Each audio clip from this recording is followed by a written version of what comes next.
right now. As you listen to these words, something extraordinary is happening in the darkest reaches of outer space. More than 15 billion miles from where you are sitting, far beyond the last planet in our solar system, a small spacecraft the size of a compact car is hurtling through the endless void at 38,000 miles per hour. It has been flying for nearly 50 years.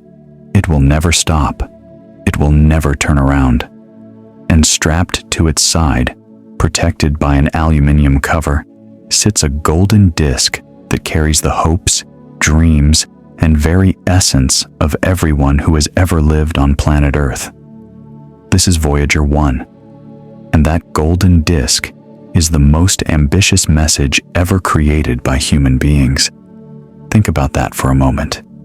Somewhere out there, in the freezing blackness between the stars, a 12-inch phonograph record plated in gold is sailing through space at a speed that would take you from New York to Los Angeles in less than 4 minutes. On that record are sounds you would recognize. Thunder rolling across a summer sky, waves crashing against a distant shore, the haunting song of a humpback whale calling out to others of its kind, a baby crying for the first time, a mother whispering to her newborn child, Chuck Berry playing rock and roll, Beethoven's Fifth Symphony, the sound of a human heart beating. And if you could somehow catch up to that spacecraft and hold that record in your hands, you would find something even more remarkable.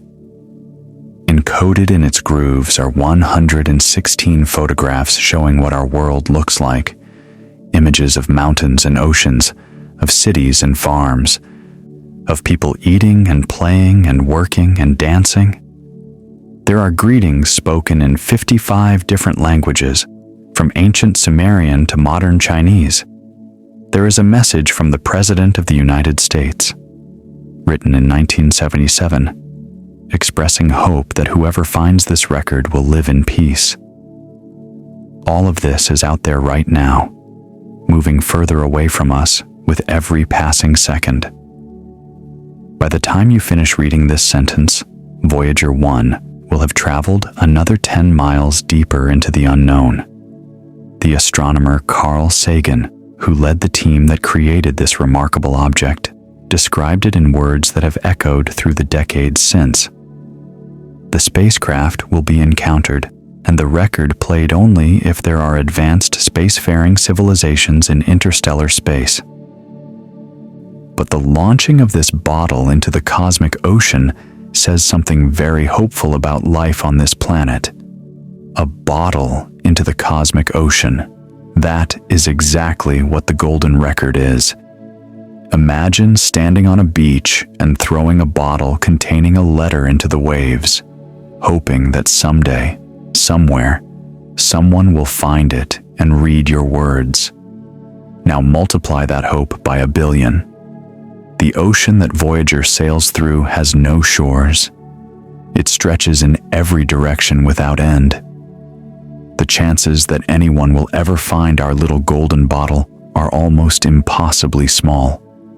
And yet we sent it anyway. This is a story about that record, about how it came to exist, about what it contains and why those things were chosen, about the people who made it and the arguments they had along the way, about the love story that became part of its message, about the criticisms it received and the legacy it has left behind, and about where it is going next on a journey that will last longer than human civilization itself. But before we dive into all of that, we need to understand something important. The golden record is not just a message to aliens. It is a mirror held up to ourselves. It is humanity trying to answer an impossible question. If you had to explain everything about who we are to someone who knows nothing about us, what would you say? The team that created the golden record had less than 6 weeks to answer that question. They had a budget of just $1,500. They were working with technology from the 1970s, before the internet, before smartphones, before most of the digital tools we take for granted today. And they were trying to create something that would need to survive for hundreds of millions of years. What they produced has been called one of the greatest achievements in human history, not because of its scientific value, but because of what it represents. In a world that was then divided by the Cold War, with nuclear weapons pointed at cities around the globe and the threat of annihilation hanging over everyone, a small group of scientists and artists came together to create something beautiful, something hopeful, something that said to the universe, "This is who we are. This is what we love. This is what makes us human." The record contains 90 minutes of music from around the world, not just Western classical music, though there is plenty of that.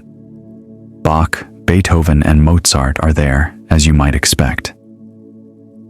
But so is a song from the Pygmy people of the Congo, a melody played on an ancient Chinese instrument called the chin, panpipes from Peru, a wedding song from the country of Georgia, blues guitar from the American South, and yes, Johnny B. Good by Chuck Berry, because the people who made this record understood that rock and roll is as much a part of human expression as any symphony. The photographs on the record tell an equally diverse story. There are images of the Earth from space, showing our planet as a blue and white marble floating in darkness. There are pictures of DNA and human cells, showing the building blocks of life. There are photos of people from every corner of the globe doing the ordinary things that fill our days: eating, working, playing sports, caring for children. The images were chosen to show not just what humanity looks like, but how we live. And then there are the sounds. The audio essay that opens the record is a journey through our world in less than 12 minutes. It begins with the rumble of an earthquake and moves through rain, wind, and thunder. You hear crickets chirping and frogs calling, dogs barking and birds singing. Then the sounds of humanity begin. Footsteps, a heartbeat, laughter, the roar of a rocket engine, Morse code tapping out a message, the first tools being struck by human hands, then machines humming in factories, then spacecraft leaving Earth behind. All of these sounds are arranged in a sequence that tells a story, the story of our planet, the story of life, the story of us. But here is what makes the Golden Record truly special. It was not created by governments or corporations. It was not designed by committees following careful procedures. It was made by a small group of people who cared deeply about getting it right, who argued late into the night about which photograph to include and which song deserved a place on the record. They knew they were doing something that had never been done before. They knew they might be creating the only lasting record of human existence, a time capsule that could outlive everything else we have ever built. And they did it with heart. The record that resulted is not a cold, scientific document. It is warm and human and sometimes messy. It includes the brainwaves of a woman who had just fallen in love, recorded at a hospital in New York and compressed into a minute of sound. It includes greetings that range from formal diplomatic statements to casual hellos. It includes music that some committee members argued was too simple, too strange, or not important enough to represent humanity to the stars. Every choice on that record tells us something about who we were in 1977. And every choice we might argue about today tells us something about who we have become. As of today, Voyager 1 is approximately 15.8 billion miles from Earth. That number is so large that it becomes meaningless without context. Here is one way to think about it. If you could drive a car to Voyager at highway speeds, it would take you more than 30 million years to get there. Light itself, the fastest thing in the universe, takes nearly 24 hours to make the journey. When engineers at NASA send a command to the spacecraft, they have to wait almost 2 full days to find out if it worked. In November of 2026, Voyager 1 will reach a milestone. It will become the first human-made object to travel 1 full light day from Earth. The distance that light covers in 24 hours. After nearly 50 years of travel, the spacecraft will have flown about 16 billion miles into the darkness. But even at that distance, Voyager has barely begun its journey. The nearest star to our Sun, Proxima Centauri, is 4 light-years away. At its current speed, it would take Voyager more than 70,000 years to reach it. In about 40,000 years, the spacecraft will pass within 1.6 light-years of a star called Gliese 445, currently located in the constellation Camelopardalis.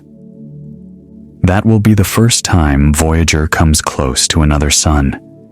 The record is designed to survive. Its copper core is plated with gold, a metal that does not rust or corrode. The aluminium cover protects it from the micrometeorites that drift through space. Scientists estimate that the disk could remain playable for hundreds of millions of years, possibly even 1 billion years or more. 1 billion years. The Earth itself is only 4.5 billion years old. The dinosaurs went extinct 66 million years ago. Human civilization began about 10,000 years ago. Written language is only about 5,000 years old, and we have created an object that could carry our voices through time for 1 billion years into the future. Long after everyone alive today is gone, long after the cities we live in have crumbled to dust, long after the continents themselves have shifted and changed beyond recognition, that little golden record will still be out there, sailing through the darkness, carrying our music and our images and our greetings and our hope. This is the story of how it came to be. What follows is a complete journey through every aspect of the Voyager golden record. We will meet the brilliant minds who created it, from the visionary astronomer who led the project to the woman whose thoughts of love are encoded in its grooves. We will examine every piece of music, every photograph, every greeting, and understand why each one was chosen. We will explore the technical challenges of building an object meant to last 1 billion years, and we will confront the difficult questions about what was left out and why. Because the golden record is not just history, it is a question that still matters today, a question about who we are and what we want the universe to know about us, a question that each generation must answer for itself. So let us begin at the beginning, with a space mission that almost did not include any message at all. The story of the golden record really begins with a young man, a book about planets, a piece of paper, and a pencil. In the summer of 1964, a graduate student named Gary Flandreau was working part-time at NASA's Jet Propulsion Laboratory in Pasadena, California. He was pursuing his doctorate in aeronautics at the California Institute of Technology, and his job at JPL was to study possible ways to send spacecraft to the outer planets: Jupiter, Saturn, Uranus, Neptune. The giant worlds that spin in the cold darkness far from the sun are so distant that sunlight takes hours to reach them. Back then, these planets were barely more than fuzzy dots in our best telescopes. We knew they existed. We knew they were enormous. But we knew almost nothing about what they were really like. Flandreau had been fascinated by space since early childhood. When he was 6 years old, growing up in Salt Lake City, Utah, someone gave him a book called Wonders of the Heavens. In that book was a picture showing the planets lined up like stepping stones stretching away from the sun. Young Gary looked at that picture and thought, how wonderful it would be to visit each one of those worlds, one after another, like hopping across a stream on a summer afternoon. Now, 2 decades later, sitting at his desk at JPL, Flandreau had been assigned to explore whether the same gravity assist techniques being developed for the Mariner 10 mission to Mercury could be applied to the outer solar system. He began plotting where the planets would be in the coming decades. He used paper and pencil, carefully marking the positions of Jupiter, Saturn, Uranus, and Neptune as they slowly moved around the Sun in their vast orbits. And then he discovered something remarkable, something that would change the history of space exploration. In the late 1970s and early 1980s, all 4 of these giant planets would line up on the same side of the Sun, not in a perfect straight line, but close enough. This alignment had not happened since the days of Thomas Jefferson, when the United States was still a young nation and no human being had ever left the surface of the Earth. It would not happen again for another 175 years, well into the 22nd century, but the alignment itself was not the most exciting part. What made Flandreau's heart race was realizing what this alignment made possible. You see, space travel is all about speed and fuel. The faster you can go, the quicker you can reach your destination. But spacecraft have limited fuel, and the distances to the outer planets are almost unimaginably vast. Neptune orbits the Sun at an average distance of about 2.8 billion miles. A direct flight from Earth to Neptune, using conventional rocket propulsion, would take decades. Most spacecraft would run out of power and fail long before they arrived. The journey seemed practically impossible, but Flandreau had been studying a technique called gravity assist, sometimes called a gravitational slingshot. The basic idea is elegant in its simplicity. When a spacecraft approaches a planet from behind, relative to the planet's orbit around the Sun, the planet's gravity can capture the spacecraft briefly and fling it forward at tremendous speed. The spacecraft essentially steals a tiny amount of energy from the planet's orbital momentum. The planet slows down by an almost immeasurably small amount, while the spacecraft speeds up dramatically. Flandreau realized that if you aimed a spacecraft just right, it could swing by Jupiter, pick up speed, shoot towards Saturn, pick up more speed, then continue to Uranus and finally Neptune. Each planet would push the spacecraft faster and faster, like a series of slingshots hurling it deeper into space. The planets themselves would provide the propulsion, free of charge. Using this gravity assist technique, a single spacecraft could visit all 4 outer planets in just 10 or 12 years. Without it, the same journey would take 40 years or more. A direct flight to Neptune alone would require decades that no spacecraft of that era could survive. When Flandreau presented his discovery to his supervisors at JPL, the reactions were mixed. Some were excited by the possibilities. Others were deeply skeptical. The whole idea seemed too ambitious, too risky, too far beyond the capabilities of existing technology. I was told, "This is impossible. Stop wasting my time," Flandreau later recalled. No spacecraft had ever flown for a decade straight without failing.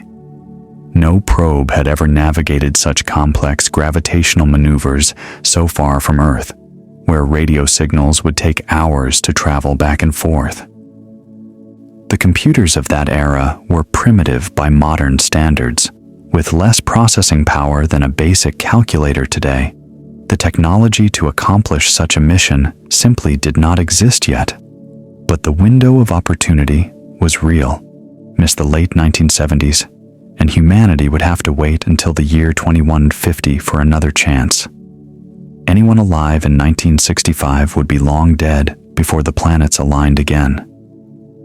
Flandreau published his findings in 1966, and the idea slowly gained traction. NASA eventually proposed an ambitious program called the Grand Tour. The plan was bold. 4 spacecraft would be launched in pairs, 2 would visit Jupiter, Saturn, and Pluto. 2 others would visit Jupiter, Uranus, and Neptune. Together, they would give humanity its first close look at every major world in the outer solar system.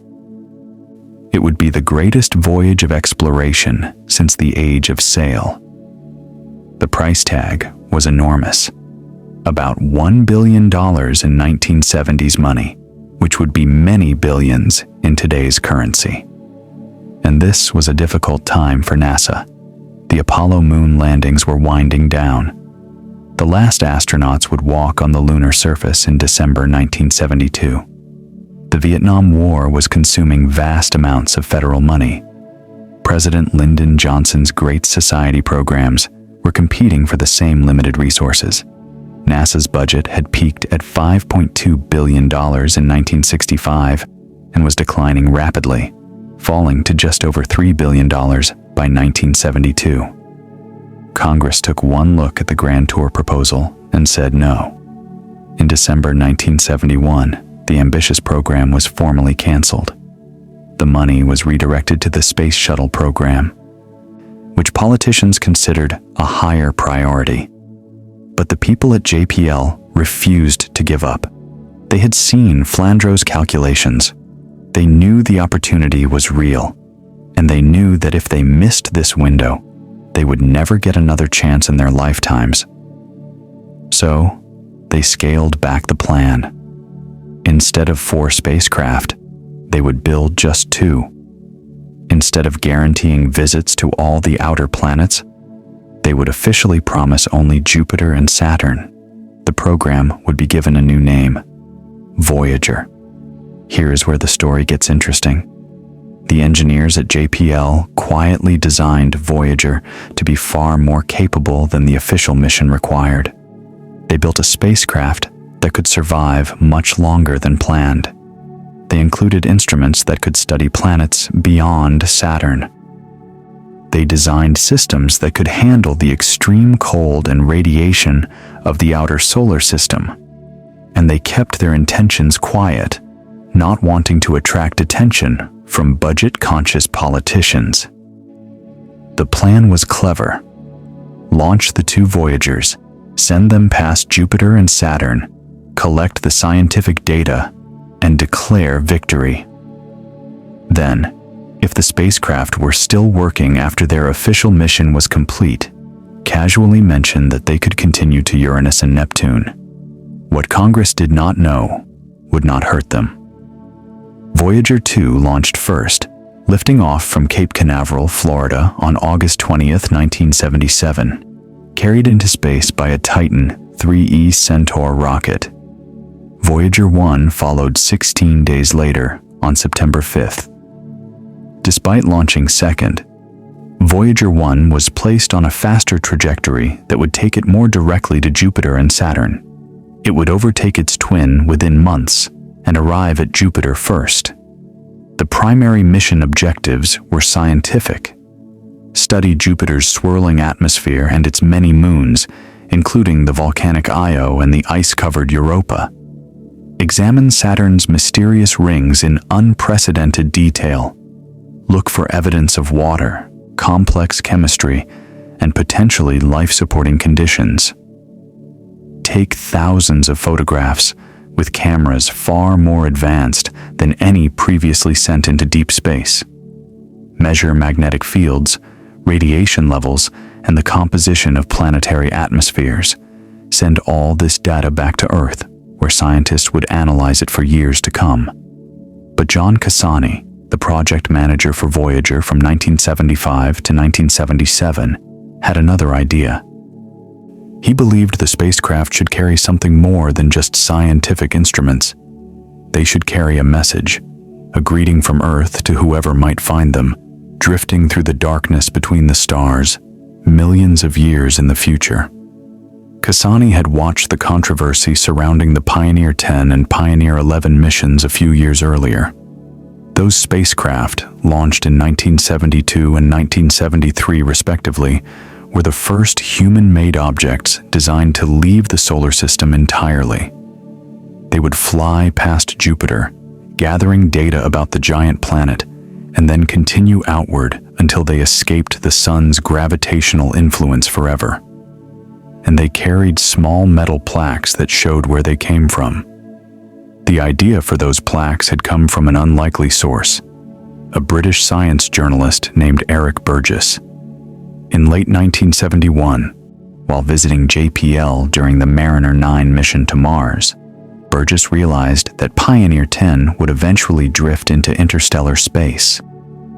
If intelligent beings from another star system ever found it, he thought, they should know something about the creatures who built it.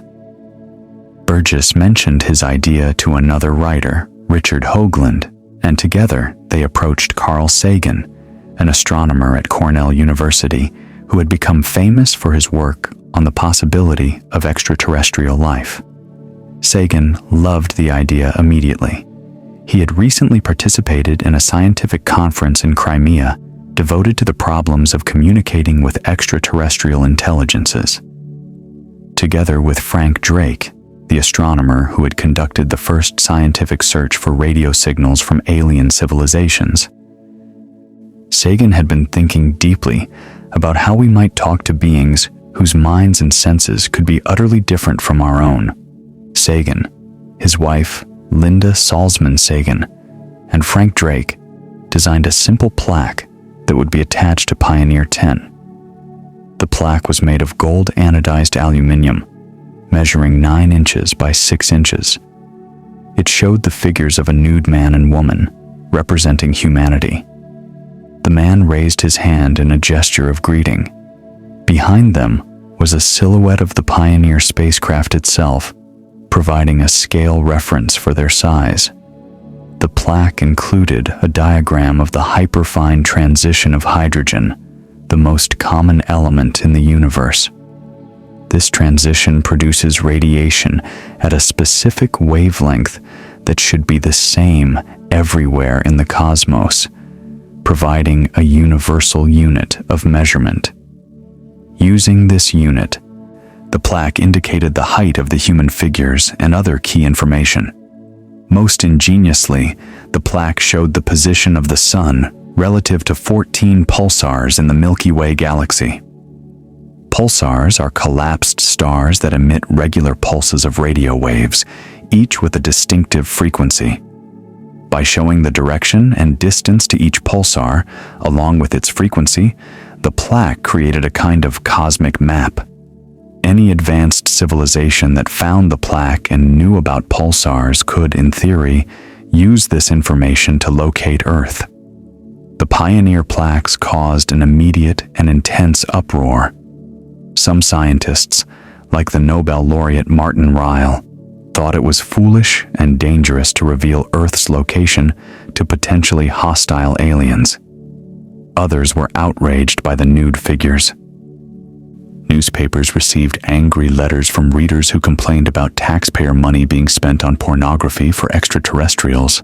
NASA officials were embarrassed when the agency's original design, which included a small line indicating the woman's vulva, had to be removed after objections from administrators who considered it obscene. But the publicity was enormous. Millions of people who never paid attention to space missions suddenly knew about Pioneer.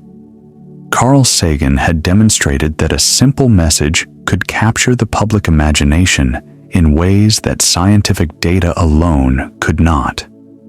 The plaques became cultural icons, reproduced in magazines, books, and television programs around the world.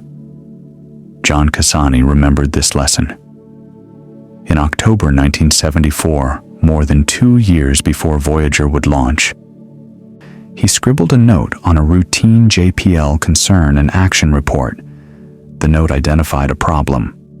No plan for sending a message to our extrasolar system neighbors. Below that, Cassani wrote 2 simple words that would change history. Send a message. Cassani asked Carl Sagan to create something for Voyager. But this time, he wanted more than just a simple plaque. The Voyager spacecraft would travel faster than Pioneer. They would go further. They deserved a bigger, more ambitious message. Sagan began brainstorming with Frank Drake, his collaborator from the Pioneer project. They quickly realized that a metal plaque, no matter how cleverly designed, had severe limitations. You could only engrave so many pictures on a small piece of aluminium. You could not include any sound. The Pioneer plaques showed what humans looked like, but they said nothing about how we lived, what we created, or how we felt. Drake suggested a different approach. What if they used a phonograph record? In the 1970s, vinyl records were the standard way to store and play music. Nearly every home in America had a record player. The technology was elegant in its simplicity. Sound waves were converted into tiny wiggles in a spiral groove cut into the record's surface. A needle riding in that groove translated the wiggles back into sound.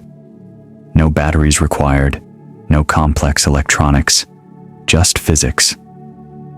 Drake pointed out something crucial that would shape the entire project. The same grooves that stored sound could also store images. Television works by scanning pictures line by line, converting visual information into electrical signals. If you converted each line of an image into a sound signal, you could encode pictures as audio waveforms. Anyone who figured out how to read the audio could reconstruct the pictures. A record could carry music, speech, natural sounds, and photographs. It could tell a story far richer and more complete than any plaque. And if they made the record out of the right materials, it could last for millions of years in the vacuum of space. There was another crucial advantage too. Magnetic tapes, the most common way to store audio in 1977, would quickly degrade when exposed to the harsh radiation of interstellar space. The magnetic particles that stored the information would slowly lose their alignment, erasing the recordings over time. But a phonograph record, with its information physically etched into metal grooves, would be far more durable. The grooves were permanent. Nothing short of a direct collision with another object could erase them. Sagan loved the idea. So did NASA, somewhat to everyone's surprise. The agency approved the project and gave Sagan a budget of $1,500. The timeline was brutal. The Voyagers were launching at the end of summer 1977. The records had to be ready in less than 6 weeks. $1,500. 6 weeks. And the task was to create a message that represented all of humanity to the entire universe. A message that might last for billions of years. It was an impossible assignment. But Carl Sagan had never been one to refuse impossible assignments. Carl Sagan threw himself into the Voyager record project with the energy of a man who understood he might never get another chance to do something like this. At 42 years old, he was already one of the most famous scientists in America, a regular presence on television talk shows, and a best-selling author who could explain the wonders of the cosmos to ordinary people without dumbing them down. Born in Brooklyn in 1934, the son of a garment worker from the Russian Empire and an American-born mother, Sagan had spent his entire life wondering about life beyond Earth. As a child during World War II, he read science fiction stories about Martians and space travel, imagining what it would be like to visit other worlds. As a scientist, he studied the atmospheres of Venus and Mars, looking for signs that life might exist there. He had helped design experiments for the Viking landers that would search for microbes in Martian soil. Experiments whose ambiguous results still sparked debate among scientists. Now, Sagan had the opportunity to send a message that might one day reach beings from another star system. The odds of anyone ever finding the Voyagers were vanishingly small, but the act of creating such a message, the act of asking what we would want aliens to know about us, seemed to Sagan like one of the most profound questions any civilization could ask itself. Sagan knew he could not do this alone. The scope was too vast. The deadline was too tight. He needed a team of talented people who could work fast, think creatively, and make difficult decisions under enormous pressure. His first recruit was Frank Drake, the astronomer who had suggested using a phonograph record in the first place. Drake would serve as the technical director, responsible for figuring out how to actually encode sounds and images onto the disc. He was the perfect choice for this role. In 1960, while working at the National Radio Astronomy Observatory in Green Bank, West Virginia, Drake conducted the first scientific search for radio signals from extraterrestrial civilizations. He called it Project Ozma, after the princess of the Land of Oz in L. Frank Baum's fantasy novels. The search found nothing, but it launched the field that would eventually be known as SETI, the search for extraterrestrial intelligence.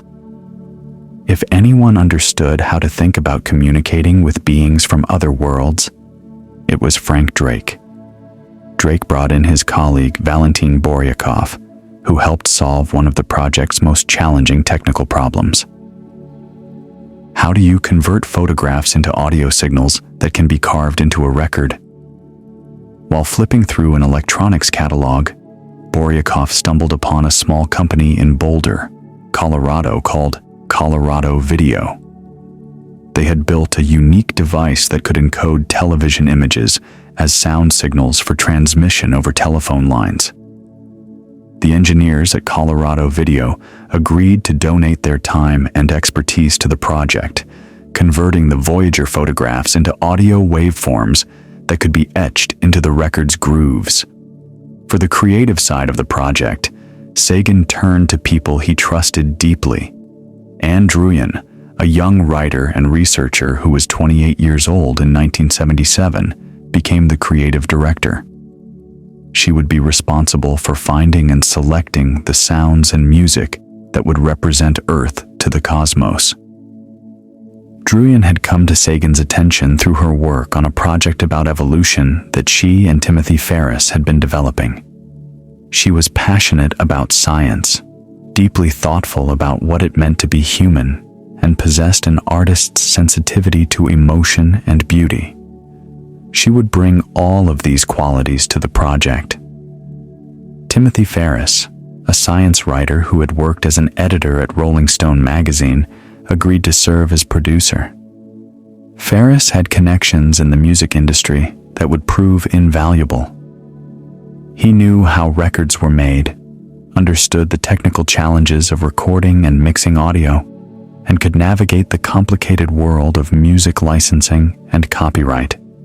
He was also a skilled writer who could help shape the overall narrative of the record. John Lomberg, an artist who had worked with Sagan on several previous projects, became the designer. He would help select the photographs and create the diagrams that would be encoded on the record. Lomberg had a rare ability to visualize complex scientific concepts and translate them into images that anyone could understand. He would later send more of his own artwork into space than perhaps any other person, designing elements for missions, including the Mars rovers. Linda Salzman Sagan, Carl's wife at the time, took charge of organizing the spoken greetings in different languages. This was a massive logistical challenge. The team wanted greetings from as many of the world's languages as possible, spoken by native speakers. Linda coordinated with the United Nations, with university language departments, and with individuals from around the world to collect these audio recordings in the few weeks available. And then there was Jimmy Iovine. In 1977, Iovine was a young sound engineer just beginning a career that would eventually make him one of the most powerful figures in the music industry. He had worked with John Lennon on the former Beatles albums, and he would go on to found Interscope Records and co-create Beats Electronics. Timothy Ferris had originally wanted Lennon himself to be involved in the project, but tax issues forced the musician to leave the country that summer. Lennon could not participate directly, but he recommended Iovine for the job. It was Lennon who also inspired the inscription that Ferris would etch into the record's surface, a trick Lennon had used on his own albums.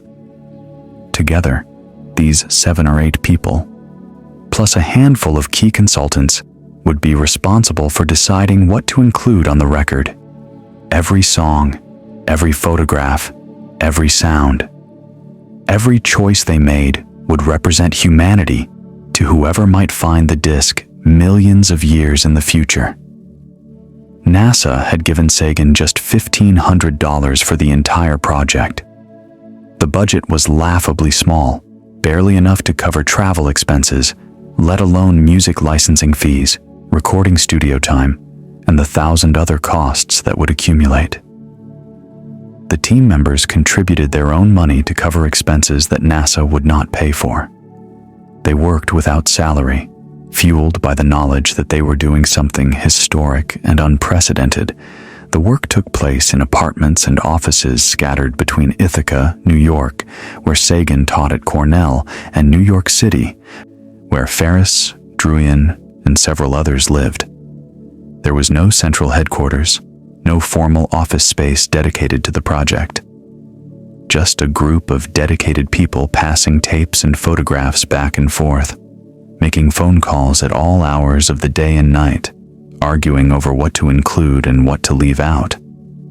The team gathered for marathon sessions whenever schedules allowed, often at Ferris's apartment in New York or at Sagan's home in Ithaca. They would sit around kitchen tables covered with papers, listening to recordings on portable phonographs, debating the merits of different photographs spread out across every available surface. Decisions that would last for billions of years were made over cups of coffee and takeout food. Anne Druyan later described the atmosphere as a fire drill. Every day brought new challenges and new crises.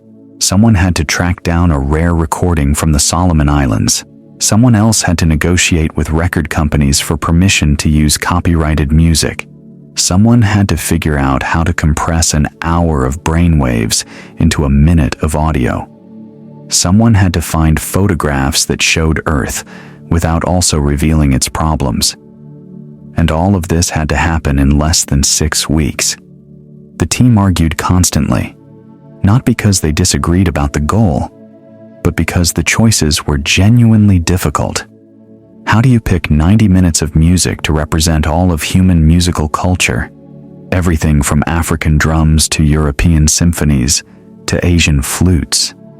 What photographs show what Earth really looks like without whitewashing our history or terrifying potential alien finders?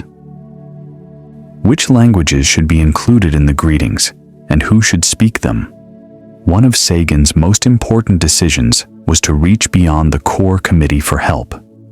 He contacted Alan Lomax, the legendary ethnomusicologist who had spent his life collecting folk music from around the world.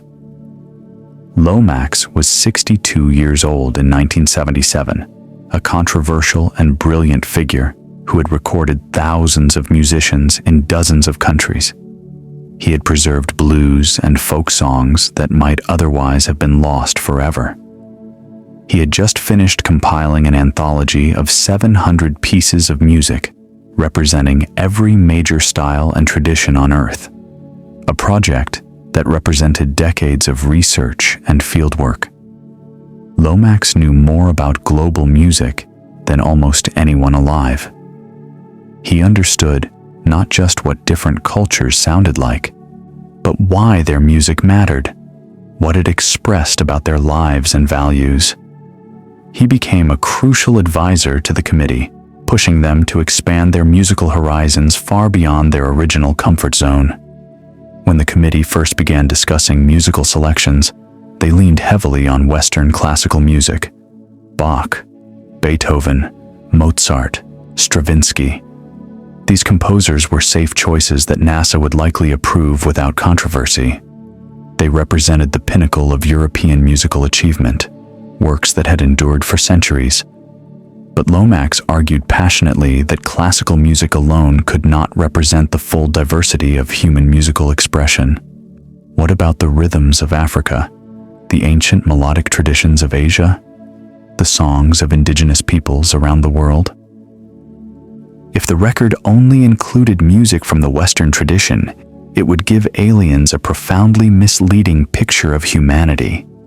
Lomax pushed for songs from cultures that most Americans had never heard of, music from the Congo and Java, songs from Australia and the Navajo Nation, rhythms that had been passed down through generations in villages far from any concert hall or recording studio.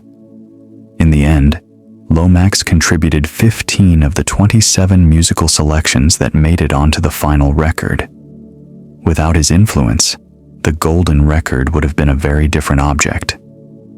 Robert E. Brown, another ethnomusicologist who was then executive director of the Center for World Music in Berkeley, also provided valuable guidance. Brown was passionate about Indian classical music in particular. He helped the team locate rare recordings that few Americans had ever heard. He explained the cultural significance of different musical traditions, helping the committee understand what they were including and why it mattered. He insisted that certain pieces deserved a place on the record, arguing their case with the intensity of someone who believed deeply in the importance of preserving and sharing the world's musical heritage. Through all of this, Carl Sagan kept his eye on the larger goal.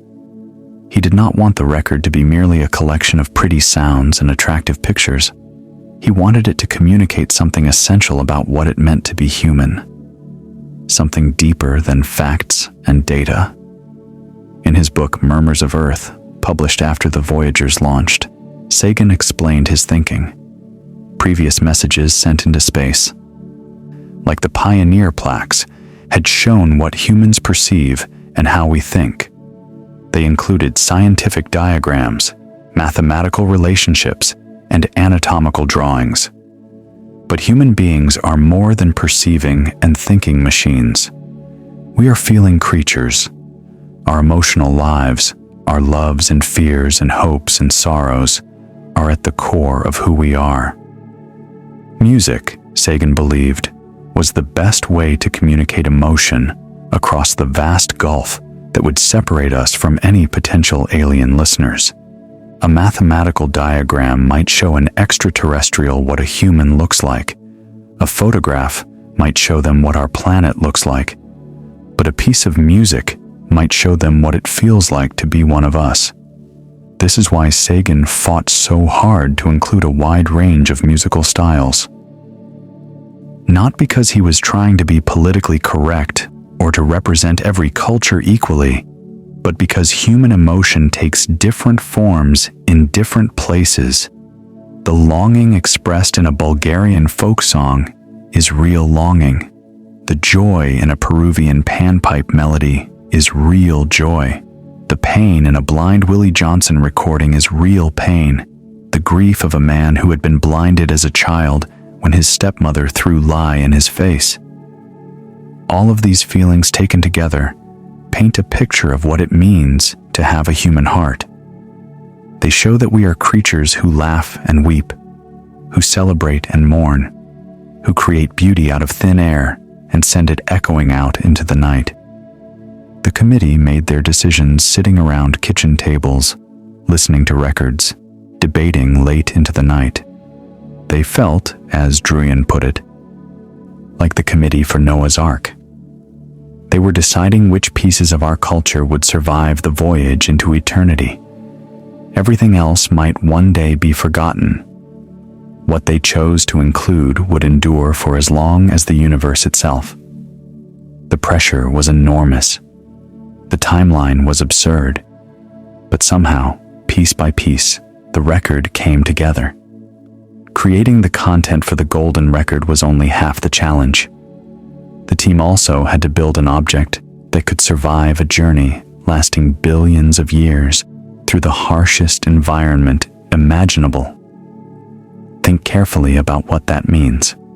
The record would travel through the intense radiation of interstellar space, bombarded by cosmic rays that can damage materials at the molecular level.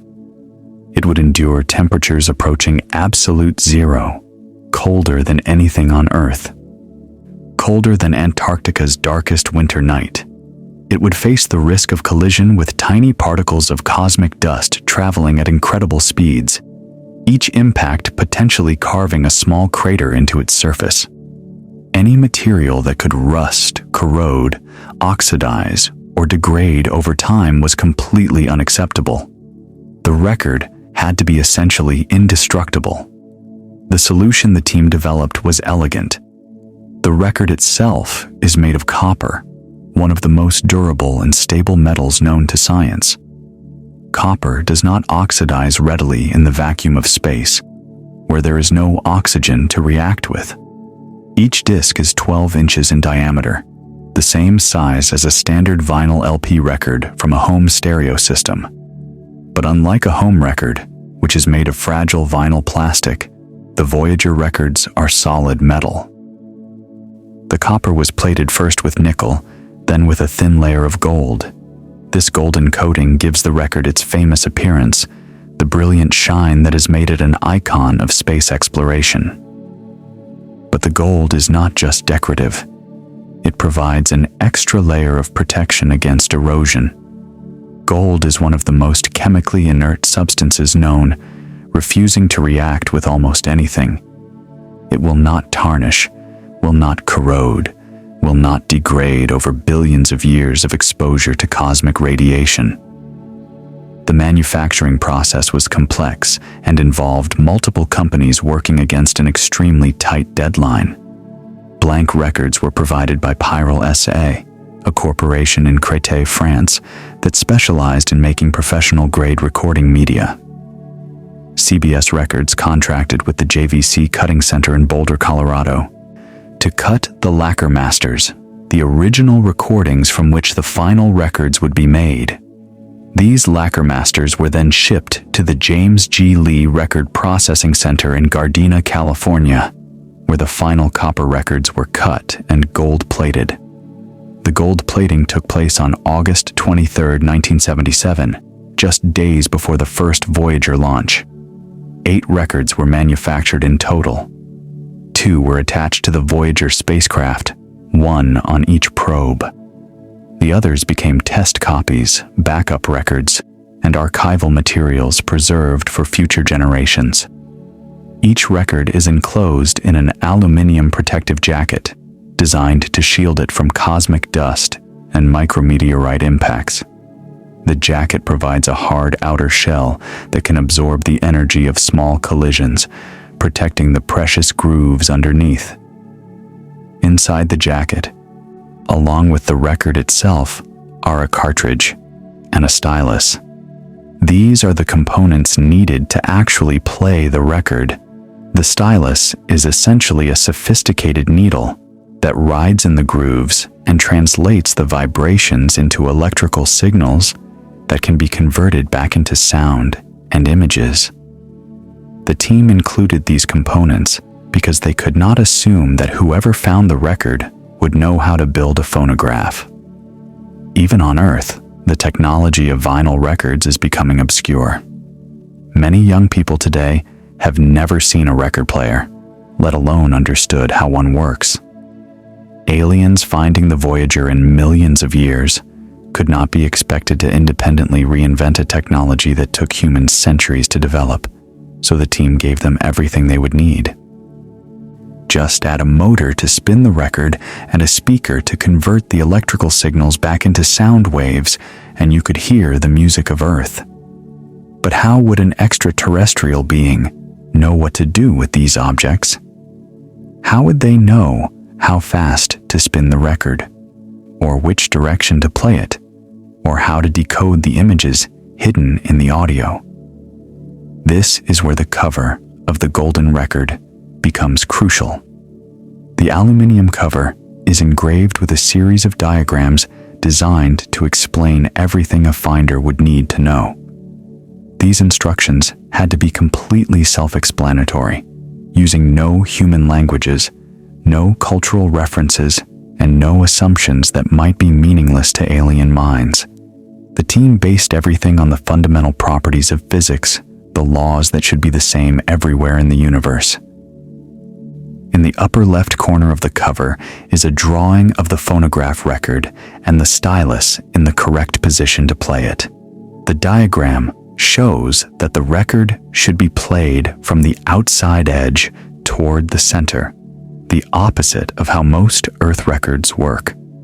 Binary numbers around the drawing indicate the correct rotation speed, 16 and 2/3 revolutions per minute, much slower than a standard LP, allowing more information to be packed into the grooves. But how do you express time to someone who has never heard of minutes or seconds, who may not even divide their days into the same units we do? The answer lies in hydrogen, the most common element in the universe. At the very top of the cover is a diagram showing the hyperfine transition of hydrogen. This is a fundamental property of hydrogen atoms that occurs when the electron in a hydrogen atom flips its spin relative to the proton. This transition releases radiation with a very specific wavelength, about 21 centimeters, and a very specific frequency, about 1420 megahertz. This same transition should be detectable anywhere in the cosmos where there is hydrogen, which is essentially everywhere. By expressing all time measurements in units of this hydrogen transition, the team created a universal clock that any advanced civilization with knowledge of basic physics should be able to understand. The diagram indicates that one rotation of the record takes 3.6 seconds, expressed in hydrogen time units. Playing one side of the record takes about 53 to 54 minutes. All of this information is encoded in binary notation, using simple vertical lines to represent ones and zeros. The upper right portion of the cover explains how to decode the images from the audio signals.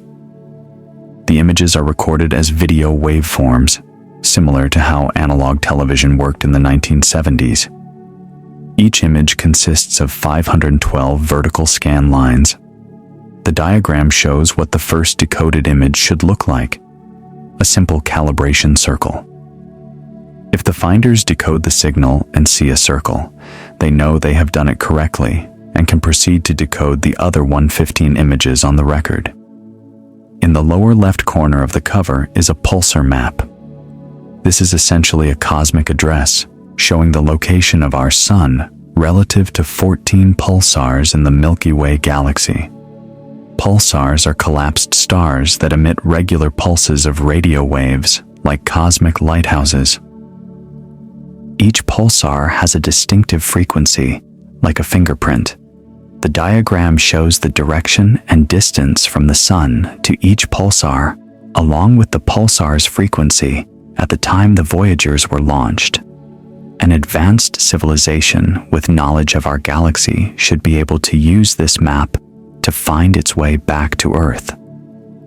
Of course, by the time anyone finds the record, the pulsars will have slowed down due to the loss of rotational energy. Earth may no longer exist. The Sun may have expanded into a red giant and consumed the inner planets. But the map at least tells any finders where we were when we sent the message, a record of our position in space and time. There is one more element on the cover that deserves special attention. Electroplated onto the aluminium surface is a small sample of uranium-238. About 2 centimeters in diameter, this isotope has a half-life of 4.468 billion years. Over time, it decays slowly, transforming into thorium and other daughter elements at a predictable rate. The uranium sample serves as a cosmic clock. Any civilization that finds the record can measure how much uranium remains compared to its decay products. From this ratio, they can calculate exactly how long the record has been traveling through space. They can know, almost to the century, when the Voyagers were launched. This gives the record a timestamp, a way for finders to understand how ancient this message is. The record itself contains 116 images encoded as analog audio signals. These images are arranged on one side of the disc. The other side contains the audio content, the spoken greetings, the sounds of Earth, and the 90 minutes of music. The images were prepared using Colorado Video's specialized equipment. Each slide was projected onto a television camera. The camera converted the image into an electrical signal, which the equipment transformed into an audio waveform. This waveform was then cut into the record grooves, just like any other sound. To reconstruct an image, the finder would need to convert the audio back into video signals and display them on some kind of screen, reversing the process. The technology was cutting edge for 1977, but it was entirely analog. The team deliberately avoided digital encoding because digital technology was still young and changing rapidly. The formats used by computers in 1977 are nearly unreadable today, just 50 years later. They worried that digital formats might become obsolete long before anyone found the record. Analog signals, by contrast, are inherently universal. A wiggle in a groove is just a wiggle in a groove. The physics of how to read it will be the same a billion years from now as it is today. One small detail nearly derailed the entire project at the last minute. Timothy Ferris, inspired by a trick John Lennon used on his albums, hand-etched an inscription into the dead wax at the end of the record. The message read, "To the makers of music, all worlds, all times." When NASA's compliance officer inspected the finished records, he noticed the inscription. It was not in the original specifications. Technically, the records did not match the blueprints. The officer rejected them and demanded that new, blank records be substituted. Carl Sagan was horrified. The inscription was beautiful. It captured the spirit of the entire project. He appealed to NASA management and eventually convinced them to accept the records as they were. The inscription remains on the discs today, flying through interstellar space, a secret message hidden where only the most careful observer would find it. The manufacturing process was completed just days before the launch deadlines. Engineers at JPL mounted the records on the spacecraft, bolting them to the antenna support struts where they would be shielded from the worst of the cosmic dust. Protective covers were sealed into place. On August 20th, 1977, Voyager 2 lifted off from Cape Canaveral. Voyager 1 followed on September 5th. Both spacecraft carried their precious cargo safely into space. The records are expected to remain playable for hundreds of millions of years, possibly as long as 1 billion years. Long after humanity is gone, long after the Earth itself has been swallowed by an expanding sun, those golden discs will still be drifting through the darkness between the stars. The golden record contains 90 minutes of music, 90 minutes to represent every culture, every era, every style of music that human beings have ever created. 27 selections to stand for all of human musical expression. The committee understood immediately that this was an impossible task. Every musical tradition on Earth has produced masterpieces. Every culture has songs that touch the soul. There was no way to include everything that deserved to be included. No selection could be complete. No set of songs could satisfy everyone or fairly represent the full breadth of human musical achievement. They would inevitably leave out more than they included. Great composers would go unrepresented. Entire musical traditions would be reduced to a single example if they appeared at all. Whole continents would have only 1 or 2 songs to speak for millions of people across thousands of years of history. But the committee also understood something else. The goal was not to create a comprehensive encyclopedia of human music. Such a thing would be impossible even with unlimited space and time. The goal was to communicate something essential about who we are and how we feel. Music, Carl Sagan believed, was the language of emotion. It could express things that words and pictures could not. It could reach across the void between species and civilizations and touch something universal. The selection process began with Western classical music. This was partly practical. The committee members were most familiar with this tradition. They had grown up listening to Bach and Beethoven. They knew which pieces were considered masterpieces by generations of music scholars and critics. They could easily obtain high-quality recordings from major record labels. And they believed, rightly, that NASA would approve classical music without controversy. No one could argue that Beethoven was inappropriate for aliens. Johann Sebastian Bach appears 3 times on the record, more than any other composer. This was not an accident. Bach's music represents one of the highest achievements of human mathematical and artistic thinking. Complex counterpoint woven together with emotional power.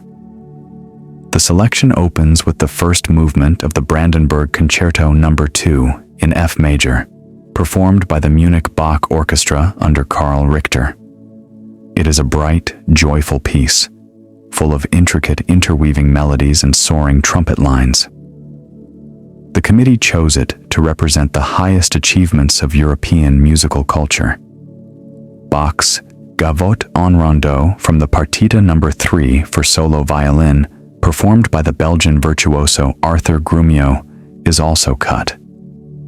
This piece showcases the violin's ability to create the illusion of multiple voices with a single instrument. And Glenn Gould's legendary 1964 recording of the Prelude and Fugue in C major from the Well-Tempered Clavier represents Bach's keyboard music, the mathematical perfection of a fugue unfolding like a logical argument made beautiful. Ludwig van Beethoven is represented by 2 pieces. The first movement of his 5th Symphony, one of the most recognizable pieces of music ever written, was an obvious choice. Those 4 famous opening notes have come to symbolize fate knocking at the door. The recording used was performed by the Philharmonia Orchestra under Otto Klemperer. The second Beethoven piece is more surprising. The committee included the Cavatina from his String Quartet No. 13, performed by the Budapest String Quartet. This is intimate, deeply emotional music. Beethoven wrote it during a period of personal crisis. The piece contains a section marked beklemmt, meaning oppressed or anguished. It is music about suffering and transcendence. Anne Druyan had a personal connection to this selection. Years earlier, a friend had played her the Cavatina, and she had been overwhelmed by its beauty. When she joined the committee, she knew immediately that this piece had to be included. She saw it as her chance to repay Beethoven by giving his music the closest thing to immortality that humans could offer. Mozart's Queen of the Night aria from the Magic Flute and Stravinsky's Rite of Spring completed the Western classical selections. Both are virtuoso pieces that showcase the range of human musical expression. But the committee knew that Western classical music, however brilliant, represented only a small fraction of humanity's musical heritage. Carl Sagan and the others turned to ethnomusicologists for help in selecting world music. Alan Lomax, who had spent decades collecting folk music from around the world, became a crucial advisor. He pushed the committee to include music from traditions they had never heard of. He argued passionately for the importance of non-Western voices on the record. From Java came Kinds of Flowers, a piece of court gamelan music recorded by ethnomusicologist Robert Brown. Gamelan is an orchestra of tuned percussion instruments. The sound is shimmering and complex, unlike anything in Western music. From Senegal came a piece of percussion music recorded by Charles Duvel. From Zaire, a Pygmy Girl's initiation song recorded by Colin Turnbull. From Australia, Aboriginal songs called Morning Star and Devil Bird were recorded by Sandra LeBrun Holmes. Each of these recordings represented musical traditions thousands of years old. created by people whose ways of life were vastly different from those of the committee members. Georgian choral music is represented by Chakrulo, a powerful song performed by a male chorus. Locating this recording proved difficult. Druyan eventually found a Georgian expatriate living in Queens, New York, who helped translate the lyrics and verify the quality of the recording. From Peru came panpipes and drums, playing a wedding song. From Azerbaijan came bagpipe music performed by Kamil Jalilov. From Bulgaria came Izlel Yedelyo Hajdutin, a folk song performed by Valya Balkanska. Each selection was chosen to represent something distinctive about its culture's musical voice. One of the most extraordinary selections was Chinese qin music. The qin is an ancient stringed instrument, played for thousands of years in China. The piece chosen was Flowing Streams, performed by Guan Pinghu. The recording was 2,500 years old in style, representing one of the oldest continuous musical traditions on Earth. Anne Druyan found this recording through a complicated search. She wanted something that captured the essence of Chinese musical philosophy. When she finally located Flowing Streams and listened to it, she knew instantly that it belonged on the record. The piece seemed to capture something timeless and profound. It was during her search for this recording that Druyan's life changed forever. She called Carl Sagan to tell him she had found the perfect Chinese selection. They began talking, and the conversation turned personal. By the end of that phone call, they had declared their love for each other. But that is a story for later. From India came Jat Kahan Ho, a raga performed by Kesarbai Kirkar, one of the greatest classical vocalists in Indian history. Kirkar was born in a tiny village in Goa in 1892. She broke free from the Devadasi tradition, the system of temple dancers and singers that had long been the only path for women in classical music. She trained under Aladia Khan, the founder of the Jaipur Atrauli Gharana, one of the great schools of Hindustani classical music. By 1977, she was considered a living legend, honored by the Indian government with the Padma Bhushan and given the title Surshri, meaning Queen of Notes, by the poet Rabindranath Tagore himself. Robert Brown, the ethnomusicologist who served as a consultant to the project, tracked down this rare recording at an unlikely location, beneath a card table in the back of a hardware store on Lexington Avenue in Manhattan, where a box of old records sat gathering dust. Brown believed Kirkar's rendition of Raga Bhairavi to be the finest recorded example of Indian classical music in existence. He fought passionately to include it on the record. The song itself is in Braj Bhasha, an old dialect of Hindi, and the title translates roughly as, "Where are you going alone, fair maiden?"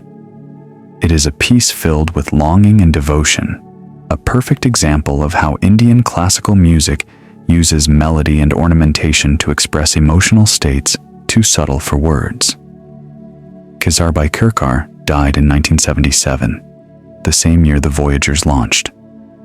Her voice now travels through interstellar space, asking her eternal question to the empty darkness between the stars. American music was represented by 3 selections that showed the range of the nation's musical heritage.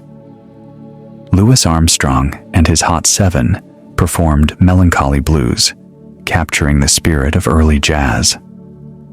Blind Willie Johnson sang Dark Was the Night, Cold Was the Ground, a haunting slide guitar piece that seemed to express loneliness and faith simultaneously. And then there was Chuck Berry.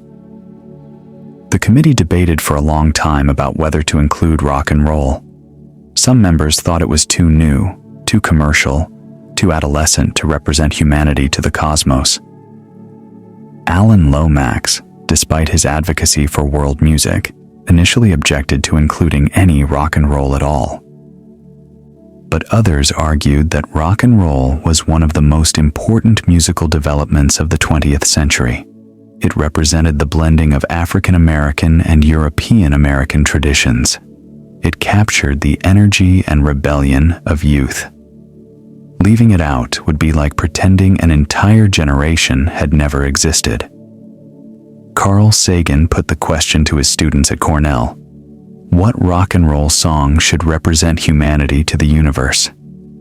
He mentioned that the committee was considering "Roll Over Beethoven" by Chuck Berry. The students erupted in protest. Among them was a young man named Bill Nye, who would later become famous as the Science Guy. Nye and his classmates argued that "Roll Over Beethoven" was the wrong choice. It was a fine song, but derivative. What the record needed was "Johnny Be Good." The students had a point. "Johnny Be Good" is a song about aspiration and talent, about a poor country boy who could play guitar like ringing a bell. It captures something essential about the American dream and about the power of music to transform lives. Ann Druyan made the final argument for the song. Chuck Berry, she said, was the progenitor of rock and roll. He represented the crossover between African, European, and American music. His guitar riffs and his storytelling lyrics were revolutionary. Chuck Berry, she insisted, wrote novels you could experience in under 3 minutes. Johnny Be Good made the final cut. When the record was complete, Berry's music joined Bach and Beethoven on a journey to the stars. The committee also wanted to include music by the Beatles. Specifically, they wanted "Here Comes the Sun" by George Harrison. It seemed perfect, a song about hope and renewal, about emerging from darkness into light. But the Beatles did not own the rights to their own music. EMI, the record company, controlled the copyright. When asked for permission, EMI demanded $50,000 per record. The entire Voyager record project had a budget of $18,000 total. Ann Druyan later expressed her frustration at this decision. Here was a chance to give a piece of music a kind of immortality, to send it across the galaxy for billions of years. And a corporation was worried about money. The Beatles themselves reportedly favored inclusion, but without the rights, there was nothing the committee could do. "Here Comes the Sun" stayed on Earth. The record also includes music that is not human at all. From Roger Payne's 1970 album came the haunting songs of humpback whales. These complex, beautiful sounds represented another form of intelligence on Earth. The whales seemed to be singing, communicating something across the depths of the ocean. Perhaps, Sagan thought, they were trying to reach someone too. One final musical selection deserves mention. Laurie Spiegel contributed an electronic composition that represented the music of the spheres. Using equations derived by the astronomer Johannes Kepler in the 16th century, she translated the orbital velocities of Mercury, Venus, Earth, Mars, and Jupiter into sound. The result is an eerie, otherworldly piece that captures the mathematical harmony of our solar system. Taken together, the 27 musical selections on the Golden Record represent an extraordinary range of human expression. Joy and sorrow, complexity and simplicity, ancient traditions and modern innovations, sacred music and celebration music, solo performances and massive orchestras. The committee knew they had left out far more than they included. There is no Mozart symphony on the record, no Chopin nocturne, no Bob Dylan or Elvis Presley, no music from Japan, from Russia, from most of Africa, from South America beyond Peru. But what they did include tells a story. It says that human beings create beauty, that we express our deepest feelings through organized sound. That music matters to us in every corner of the world, in every era of history. If aliens ever find the Golden Record and figure out how to play it, The music will speak to them in ways that words cannot. They may not understand the languages, they may not recognize the instruments, but if they have anything like emotions, they may feel something. That, in the end, was the point. If you want to show someone what your home looks like, you show them photographs. The committee behind the Golden Record understood this fundamental truth. They decided to include 116 images that would paint a picture of Earth for whoever might find the Voyagers millions of years from now. These pictures would have to do what words could not: show alien eyes what our world actually looks like. But how do you choose 116 photographs to represent an entire planet? How do you decide which images deserve a place on an artifact that might last for billions of years, when billions of photographs had been taken by 1977? The task was overwhelming. Every choice meant excluding countless alternatives. Every photograph included was a photograph that something else could not be. John Lomberg, the artist on the team, worked closely with Carl Sagan to develop criteria for selection. The guiding principle was clear from the start: informative over aesthetic. This was not meant to be an art gallery floating through space. It was not a collection of the most beautiful photographs ever taken. It was meant to be a textbook, a primer on what Earth is and who we are. Every image had to teach something. Every photograph had to convey information that words and sounds alone could not express. Beauty was welcome when it served the larger purpose, but beauty alone was not enough to earn a place on the record. The team also had to consider how images would be perceived by beings with completely different visual systems. Aliens might see in different wavelengths of light. They might have more eyes or fewer eyes or no eyes at all, relying on other senses to perceive their environment. The images had to be as universal as possible, conveying information through composition and contrast, rather than through cultural symbols that might be meaningless to non-human minds. The very first image on the record is not a photograph at all. It is a simple calibration circle. A white circle on a black background, nothing more. This image exists for one reason only: to help the finders confirm that they are decoding the signals correctly. If an alien civilization follows the instructions on the cover, converts the audio signals into video, and sees a perfect circle, they know they have done it right. If the circle appears stretched or distorted, they know something is wrong with their reconstruction process. It is the answer key to the test. From there, the images move into science. Pure, abstract, universal science. Mathematical definitions showing simple counting, addition, and basic units of measurement. Physical quantities expressed in terms that any civilization with a knowledge of physics should understand. The team reasoned that mathematics is the one language that must be the same everywhere in the universe. 2 + 2 = 4 on Earth, and it equals 4 in the Andromeda Galaxy. Start with what we have in common, then build toward what makes us unique. There is a diagram of our solar system, showing the Sun and its planets in their proper order.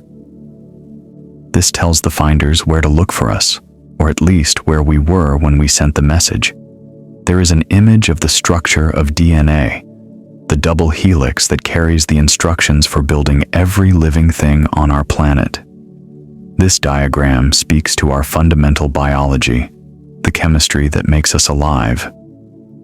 Human anatomy receives detailed attention across multiple images. Photographs show human cells magnified under microscopes, the building blocks from which our bodies are assembled. These images reveal that we are not solid objects, but assemblies of trillions of tiny units, each one performing specialized functions. There are diagrams of the human skeleton, the framework of bone that holds us upright and protects our organs. Drawings show our major organs, and how they fit together inside our bodies. The heart pumping blood, the lungs exchanging gases, the brain thinking thoughts. These images answer the question that any curious alien might ask. What are these creatures made of? How are they constructed? A fertilized human ovum appears on the record, a single cell that contains the blueprint for an entire human being. This image speaks to our reproduction, our continuity as a species, the way each generation gives rise to the next. A page from Isaac Newton's Principia Mathematica appears on the record, representing the pinnacle of human scientific achievement at a particular moment in history. Newton's equations describe the laws of motion and gravity that govern the movements of planets and stars. The inclusion of this page was not merely symbolic.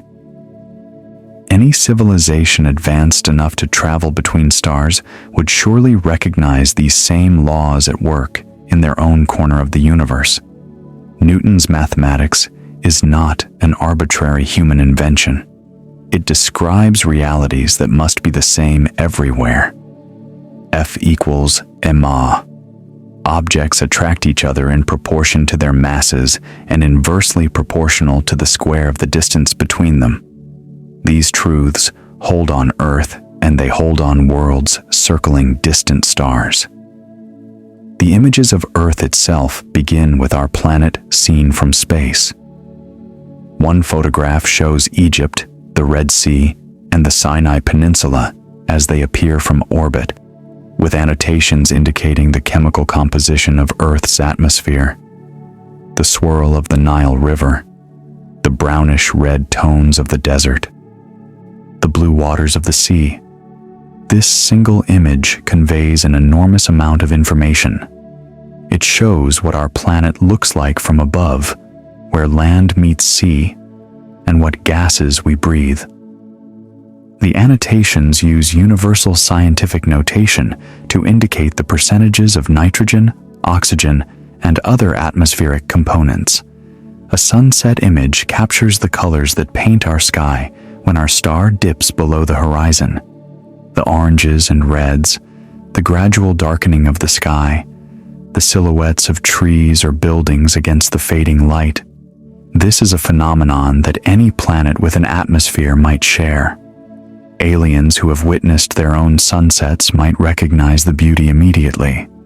Landscapes show the diversity of our world in ways that statistics and descriptions cannot. Forests with their canopies of green, stretching to the horizon in an endless sea of leaves.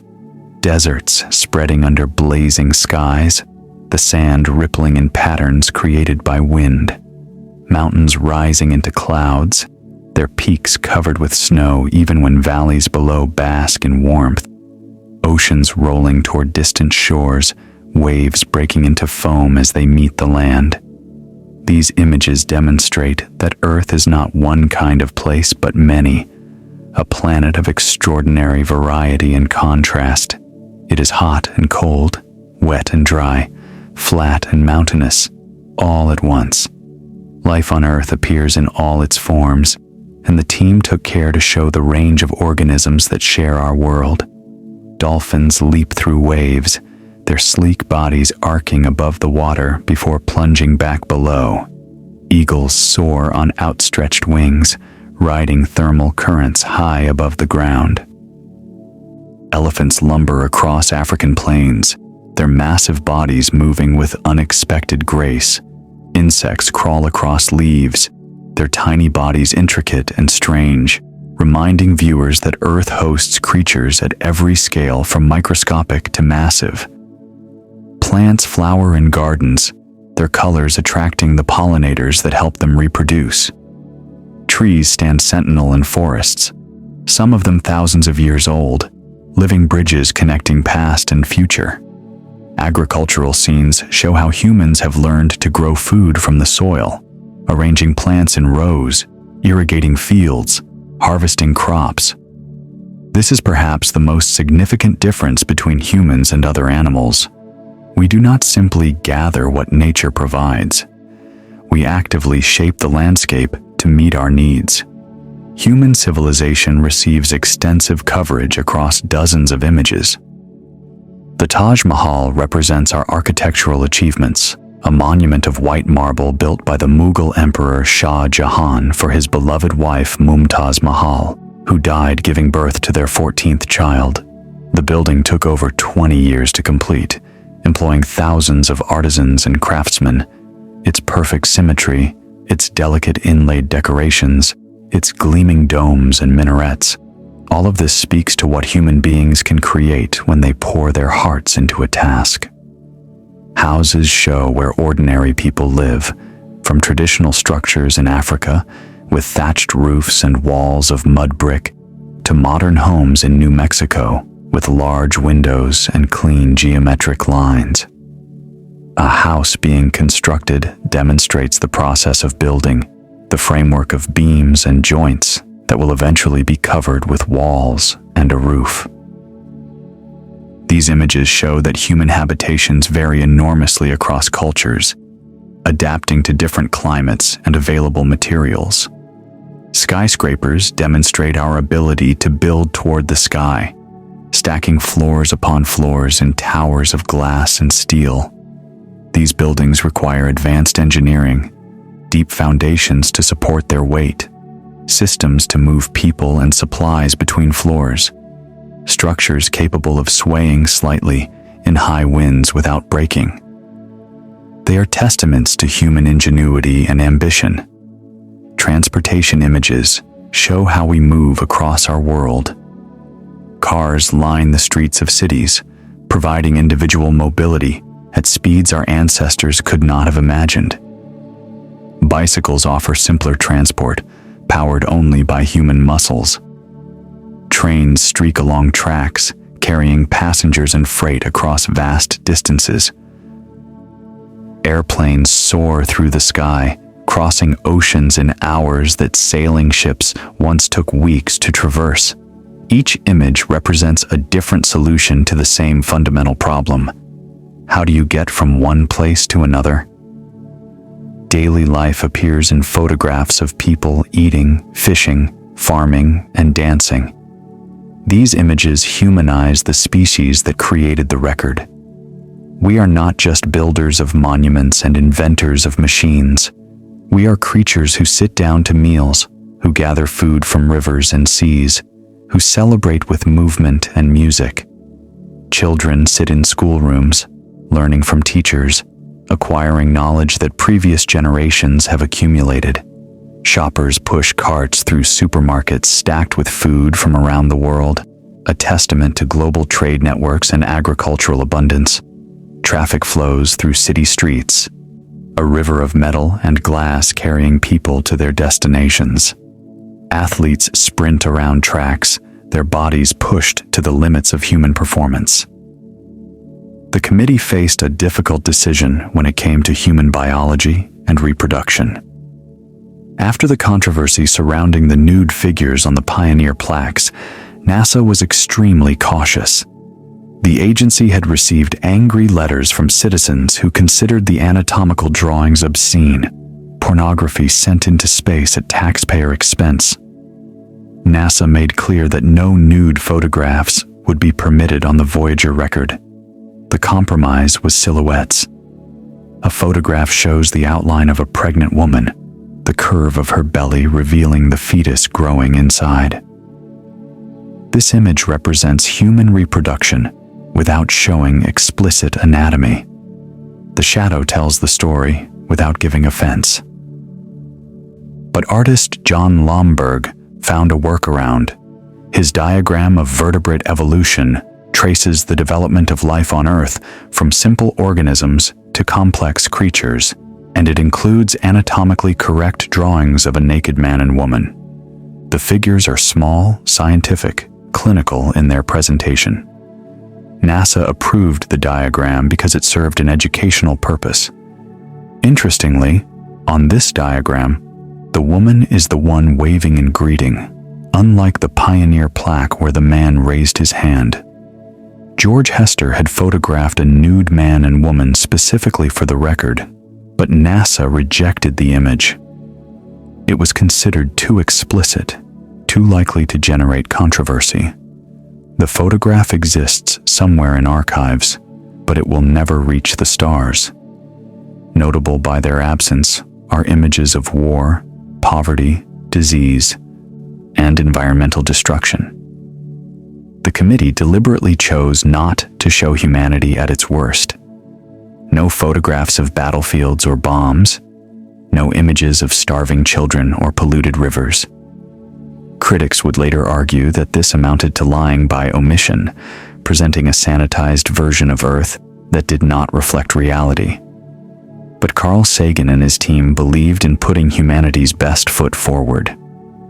If this was our introduction to the cosmos, they reasoned, why lead with our failures? President Jimmy Carter's statement appears on the record as a series of encoded images showing his written message. The words themselves are among the most eloquent ever sent beyond Earth. This is a present from a small, distant world, a token of our sounds, our science, our images, our music, our thoughts, and our feelings. We are attempting to survive our time so we may live into yours. We hope someday, having solved the problems we face, to join a community of galactic civilizations. This record represents our hope and our determination and our goodwill in a vast and awesome universe. Carter acknowledged that humanity was still divided into nation-states, but saw us rapidly becoming a single global civilization.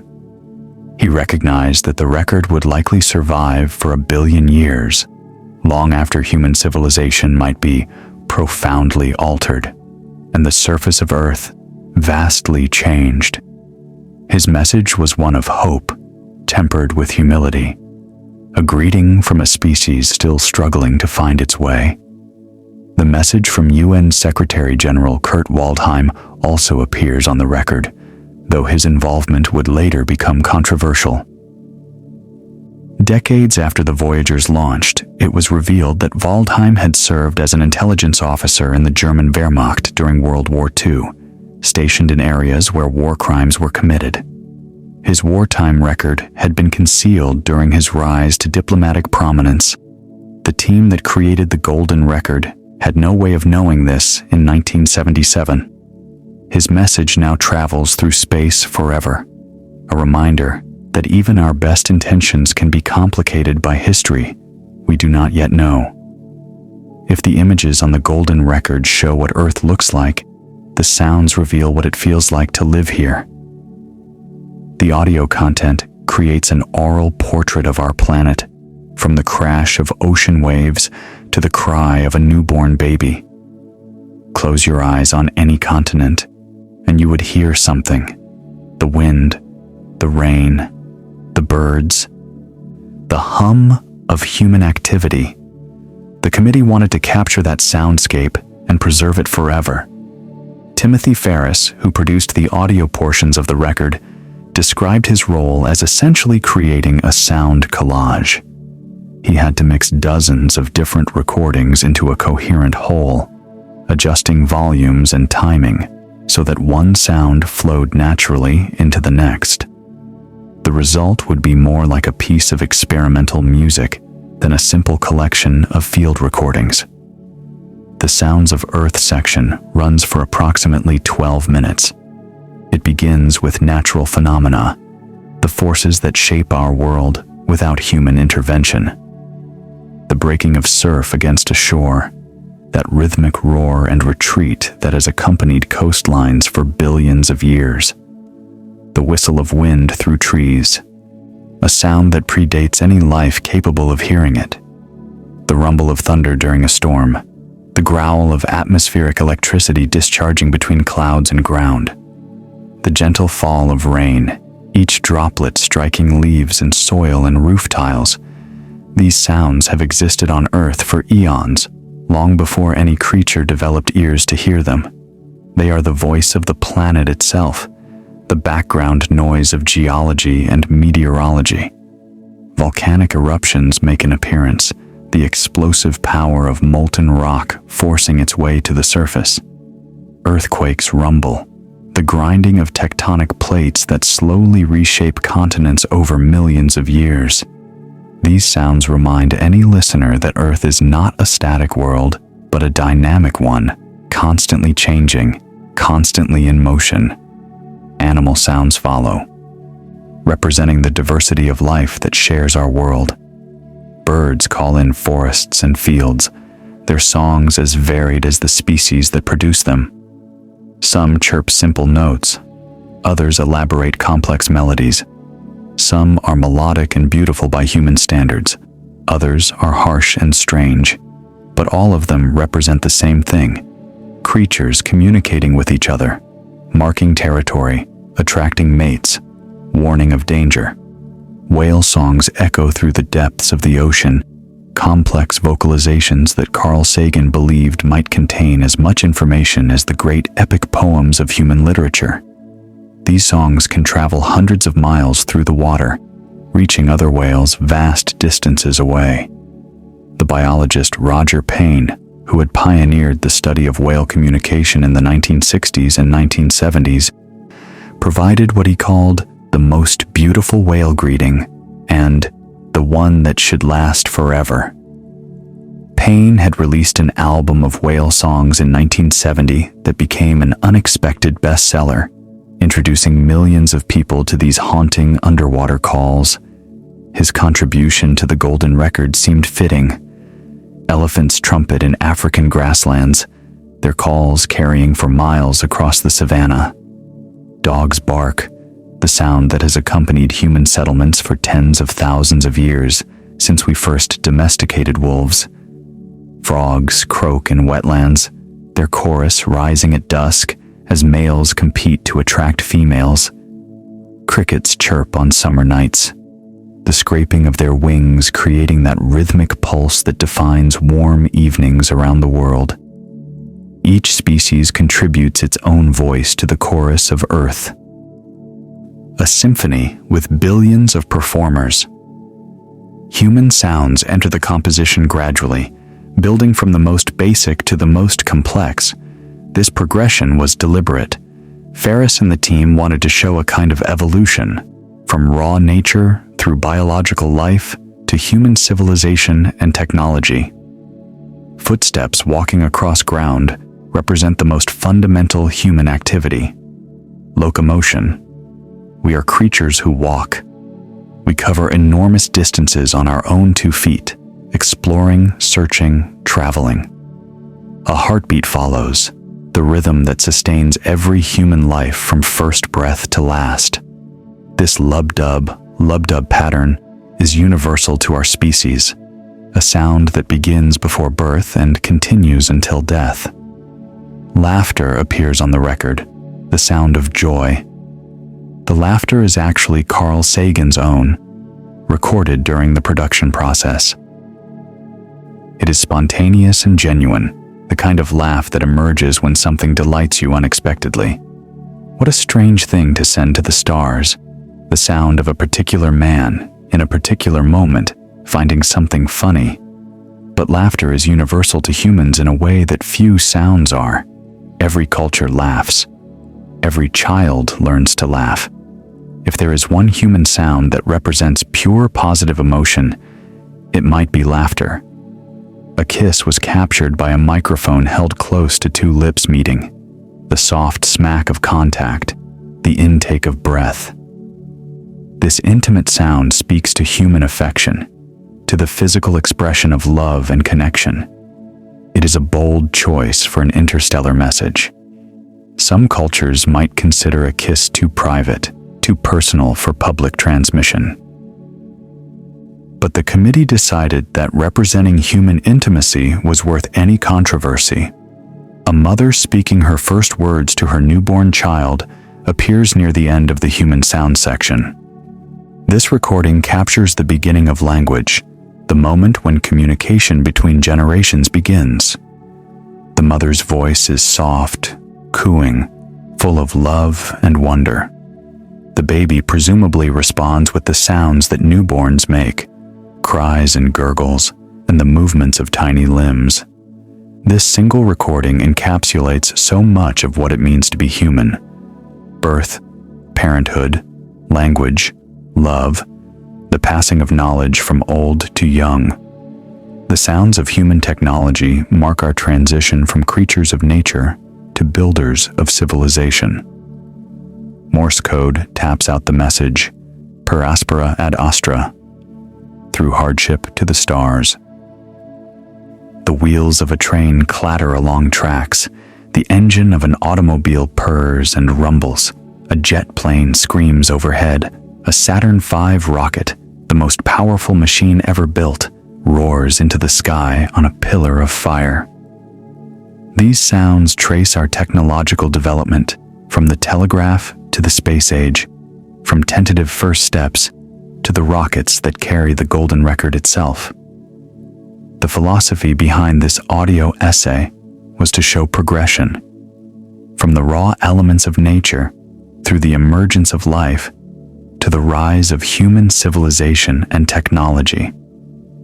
Anyone listening to this sequence, even without understanding a word, might grasp the arc of our story. We came from this planet. We developed among its other creatures, and we built machines that allowed us to leave. The greetings in 55 languages represent humanity's attempt to speak directly to whoever finds the record. Linda Salzman Sagan, Carl's wife at the time, took charge of organizing this section. Her original plan was to have delegates from the United Nations record official greetings on behalf of their nations. The United Nations building stands in New York City, home to representatives from nearly every country on Earth. It seemed like the perfect place to gather voices from around the world. But the UN approach quickly ran into problems. Bureaucracy slowed everything down. Scheduling proved difficult, and the delegations were overwhelmingly male. In 1977, diplomatic corps around the world were dominated by men. The greetings recorded at the UN sounded formal, stiff, and monotonous. Worse, they lacked gender balance. Sagan wanted the record to represent all of humanity, not just one half. The team pivoted to Cornell University's foreign language departments. Students and faculty members from different linguistic backgrounds recorded new greetings. The speakers were encouraged to say whatever felt natural, not to follow a script. The result was a collection of messages as diverse as the languages themselves. The greetings span 6,000 years of human linguistic history. Akkadian, an ancient language spoken in Sumer and Babylon around 4000 BCE, opens the sequence.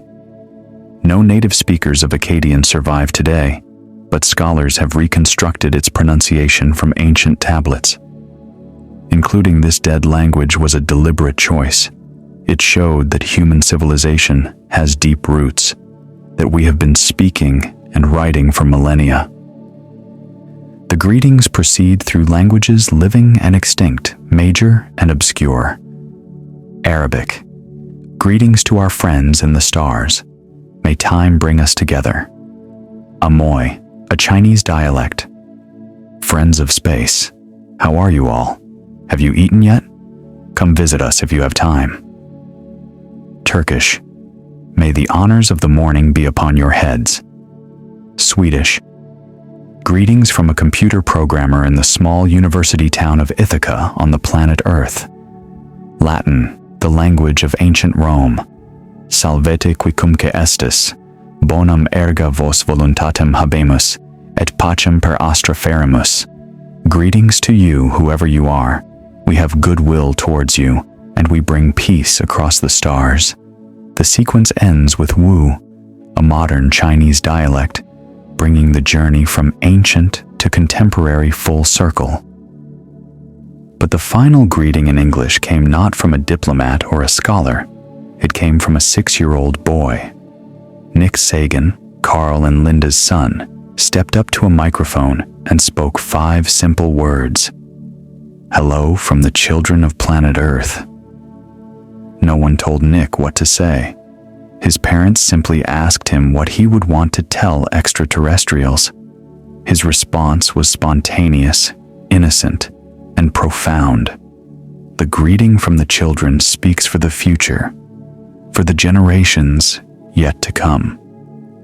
Nick grew up to become a science fiction writer, but nothing he would ever write could match the significance of those 5 words floating through interstellar space.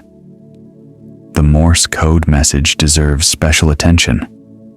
Per aspera ad astra is a Latin phrase that has been associated with space exploration for decades. It means through hardship to the stars. The phrase acknowledges that reaching the heavens is not easy, that it requires struggle and sacrifice. Sending this message in Morse code, the communication system that revolutionized human contact in the 19th century, bridges old technology and new, past achievement and future aspiration. Throughout the UN greeting section, whale songs play in the background, gradually growing louder until, at the very end, the whales are singing alone. Timothy Ferris, who produced this section, believed that whale songs might actually make more sense to aliens than human speech. After all, we have no idea what form alien intelligence might take. Perhaps they would be more like whales than like us. Perhaps their language would be sung rather than spoken. The whales, therefore, represent another intelligent species on Earth, offering its own greeting to the cosmos. In June 1977, with the Voyager launches just weeks away, Anne Druyan had an idea.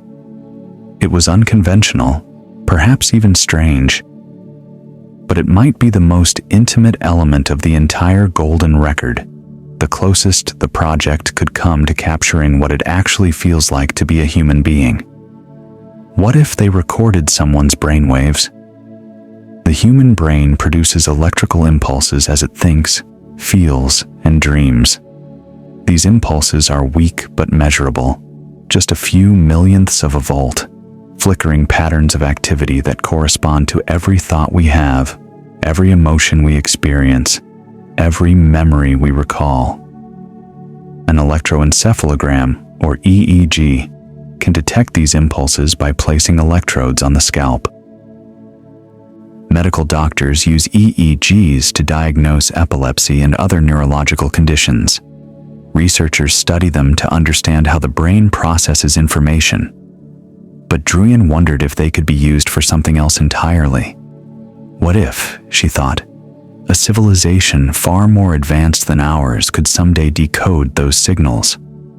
What if they could analyze the patterns of electrical activity, compare them to some universal understanding of neural function, and reconstruct the actual thoughts of the person who produced them? It was a wild speculation, almost science fiction.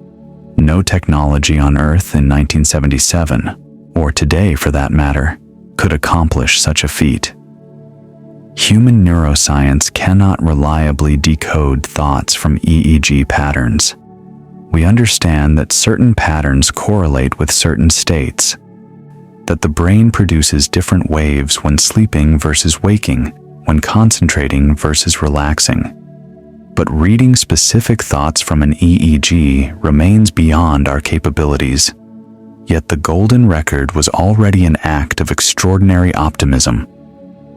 The whole project assumed that alien civilizations might exist, that they might find a tiny spacecraft drifting through the void, that they might figure out how to play a phonograph record, that they might understand the images and sounds they extracted. If you were already betting on all those unlikely outcomes, why not take it one step further? Carl Sagan and the other team members loved the idea. There was something beautiful about including not just what humans produce, but what humans actually are at the deepest level. Music and photographs show our creations. Brainwaves could show our minds. They volunteered Druyan herself to be the subject. She would go to a hospital, get hooked up to an EEG machine, and think. Her thoughts would be recorded as electrical patterns compressed into audio and sent to the stars. Druyan prepared carefully for the recording session. She developed what she called a mental itinerary of the ideas and individuals of history whose memory I hoped to perpetuate. She would not simply let her mind wander randomly. She would try to think systematically about the most important aspects of human existence. She planned to meditate on the history of Earth itself, from the formation of the planet some 4.5 billion years ago through the emergence of life, the evolution of complex organisms, the rise of mammals, the appearance of primates, and finally, the development of human civilization. She would think about the history of human ideas, the great philosophers and scientists and artists whose thoughts had shaped our understanding of the world. She would contemplate the predicament of our civilization, the challenges we face, the problems of war and poverty and environmental destruction. She would reflect on what it means to be conscious, to be aware of your own existence, to know that you will someday die. The EEG recording was scheduled for June 3, 1977, at Bellevue Hospital in New York City. Dr. Julius Corrine, a neurologist at the hospital, would conduct the session. Timothy Ferris helped arrange the recording. Druyan arrived at the hospital that morning, ready to think the most important thoughts of her life. To compress human existence into an hour of electrical impulses. But something had happened 2 days earlier that changed everything. On June 1st, 1977, Carl Sagan called Anne Druyan to discuss a piece of music she had found for the record. This was not unusual. The team communicated constantly during the frantic weeks of production, sharing discoveries and debating choices. Druyan had been searching for Chinese music to include on the record, and she had finally located a 2,500-year-old composition called Flowing Streams, played on an ancient stringed instrument called the qin. The qin is one of the oldest musical instruments in continuous use, a 7-stringed zither that Chinese scholars have played for millennia. Flowing Streams was a piece of exceptional beauty and antiquity, exactly the kind of music the committee hoped to find. Druyan was excited to tell Carl about her discovery. She had been searching for weeks, tracking down recordings, consulting with ethnomusicologists, trying to find something that would represent the depth of Chinese musical culture. The phone call started as a professional conversation. Carl was at a hotel, probably exhausted from the relentless pace of the project. Anne was at home in New York. They discussed the music, the ongoing work on the record, the endless details that still needed attention. But somewhere along the way, the conversation shifted. Later, neither of them could identify exactly when or how it happened. They had known each other for years. They had worked together on various projects, including a television series about the history of ideas that never got produced. They were friends and colleagues.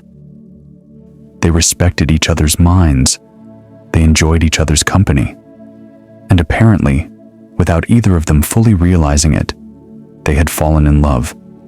By the time they hung up the phone, Carl Sagan and Anne Druyan had declared their love for each other. They had agreed to get married. They had transformed from professional acquaintances into engaged partners in the space of a single telephone conversation. We both hung up the phone, and I just screamed out loud, Druyan later recalled. It was this great eureka moment. It was like a scientific discovery. The comparison was apt. Both Carl and Anne were people who had dedicated their lives to understanding the universe. Now they had discovered something about themselves, something that had been there all along, but that neither had seen clearly until that moment. 2 days later, Druyan lay on a hospital bed with electrodes attached to her scalp. She had prepared her mental itinerary, her systematic plan for thinking about human history and civilization. She tried to focus on the ideas and individuals she had selected. She thought about Earth's origins, about the emergence of life, about the great thinkers whose insights had illuminated the darkness of ignorance. but she could not keep her mind from wandering to what had happened on that phone call. The wonder of love, the astonishment of discovering a perfect match, the joy of realizing that someone you admire feels the same way about you, the future stretching out ahead, full of possibility. Her conscious mind may have been following her prepared script, but her subconscious was buzzing with something else entirely. My feelings as a 27-year-old woman, madly fallen in love, they're on that record, Druyan said years later. It's forever. It'll be true 100 million years from now. For me, Voyager is a kind of joy so powerful, it robs you of your fear of death. The hour-long recording was electronically compressed into approximately 1 minute of audio. When played back, it sounds like a string of exploding firecrackers, rapid pops and crackles that bear no obvious resemblance to human thought. No technology on Earth can currently decode this signal and reveal what Druyan was thinking. Perhaps no technology ever will. But that is not entirely the point. The brainwave recording represents something profound, the inclusion of human consciousness itself on the golden record. Not just what we see and hear and make, but what we think and feel. The most intimate possible portrait of a human being, reduced to electrical signals and sent into the darkness between the stars.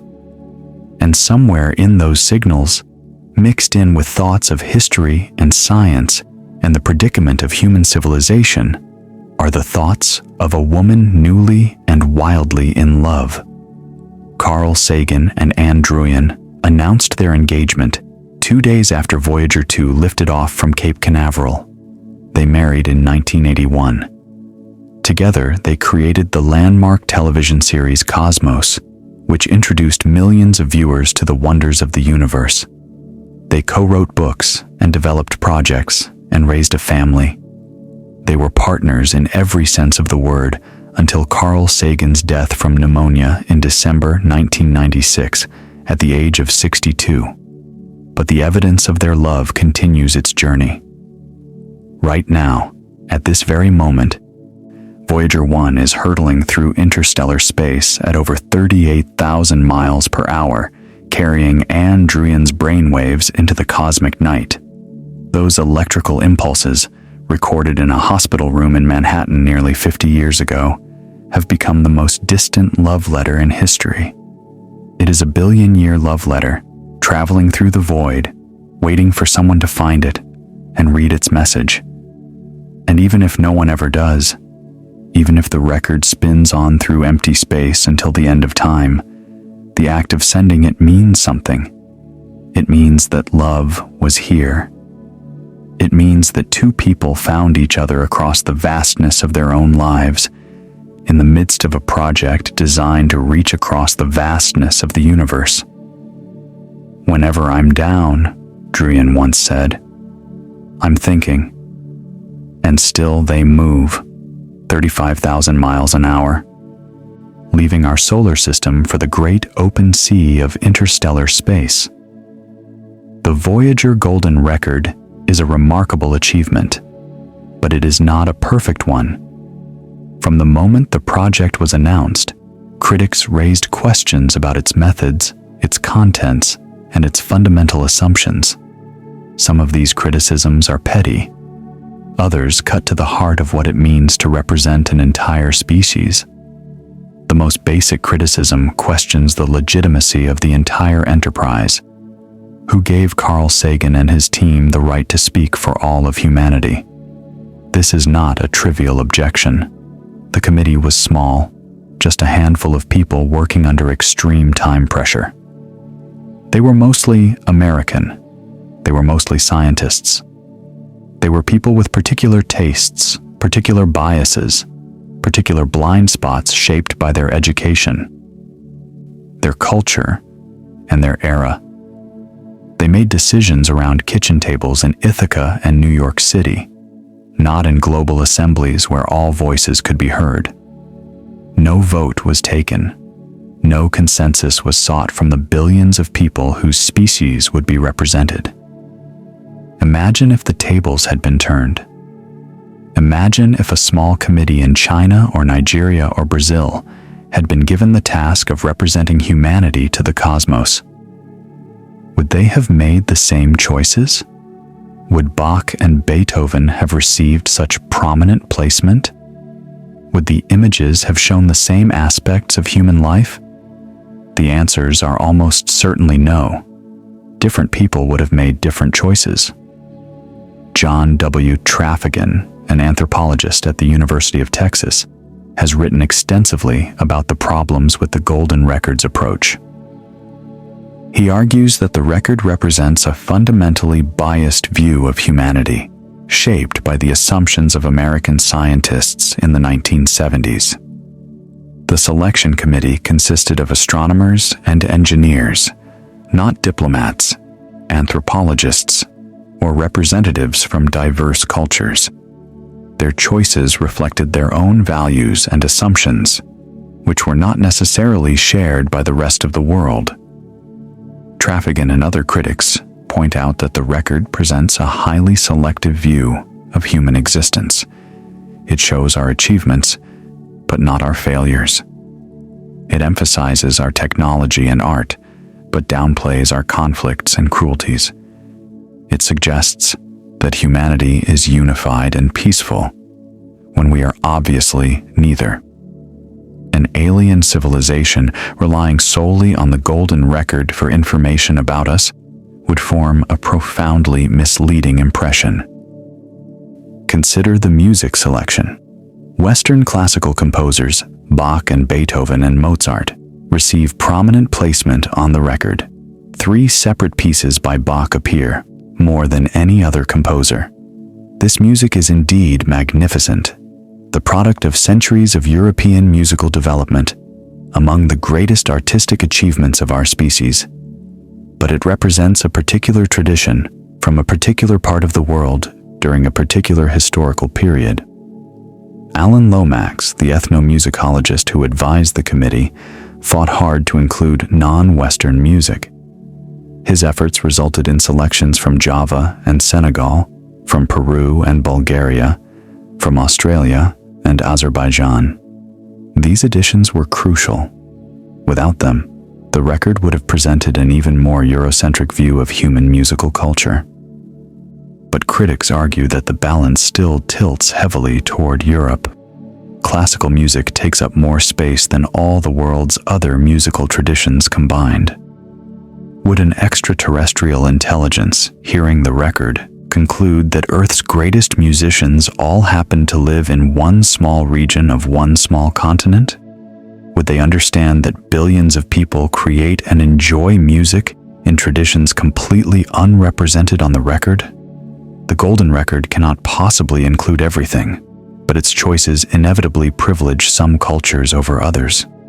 The images on the record have drawn similar complaints. The photographs show a world that is predominantly peaceful, prosperous, and beautiful. There are no images of war, no photographs of battlefields or bombs, or the bodies of the dead, no pictures of poverty, no images of slums or homeless encampments or starving children, no documentation of disease, no hospital wards or quarantine camps or mass graves, no evidence of pollution, no smokestacks belching toxins or rivers clogged with garbage or skies brown with smog, no images of environmental destruction, no clear-cut forests or strip mines or species driven to extinction. The Earth depicted on the golden record is a kind of paradise, a planet where humans live in harmony with nature and each other. Families eat together in clean, well-furnished homes. Children learn in orderly classrooms. Traffic flows smoothly through well-maintained streets. Everything works. Everyone seems happy. This is, to put it mildly, not the whole truth. Carl Sagan's team made a deliberate decision to exclude negative images. Their reasoning was understandable, even admirable. If this was humanity's introduction to the cosmos, Why lead with our worst qualities? Why show potential alien finders the evidence of our failures? We do not greet new neighbors by listing all our problems. We put on our best clothes and offer our best hospitality. Better, the committee reasoned, to present the version of ourselves we aspired to be, rather than the version we too often were. But critics argue that this approach amounts to lying by omission, creating an idealized portrait of Earth that might actually mislead any extraterrestrial civilization that encounters it.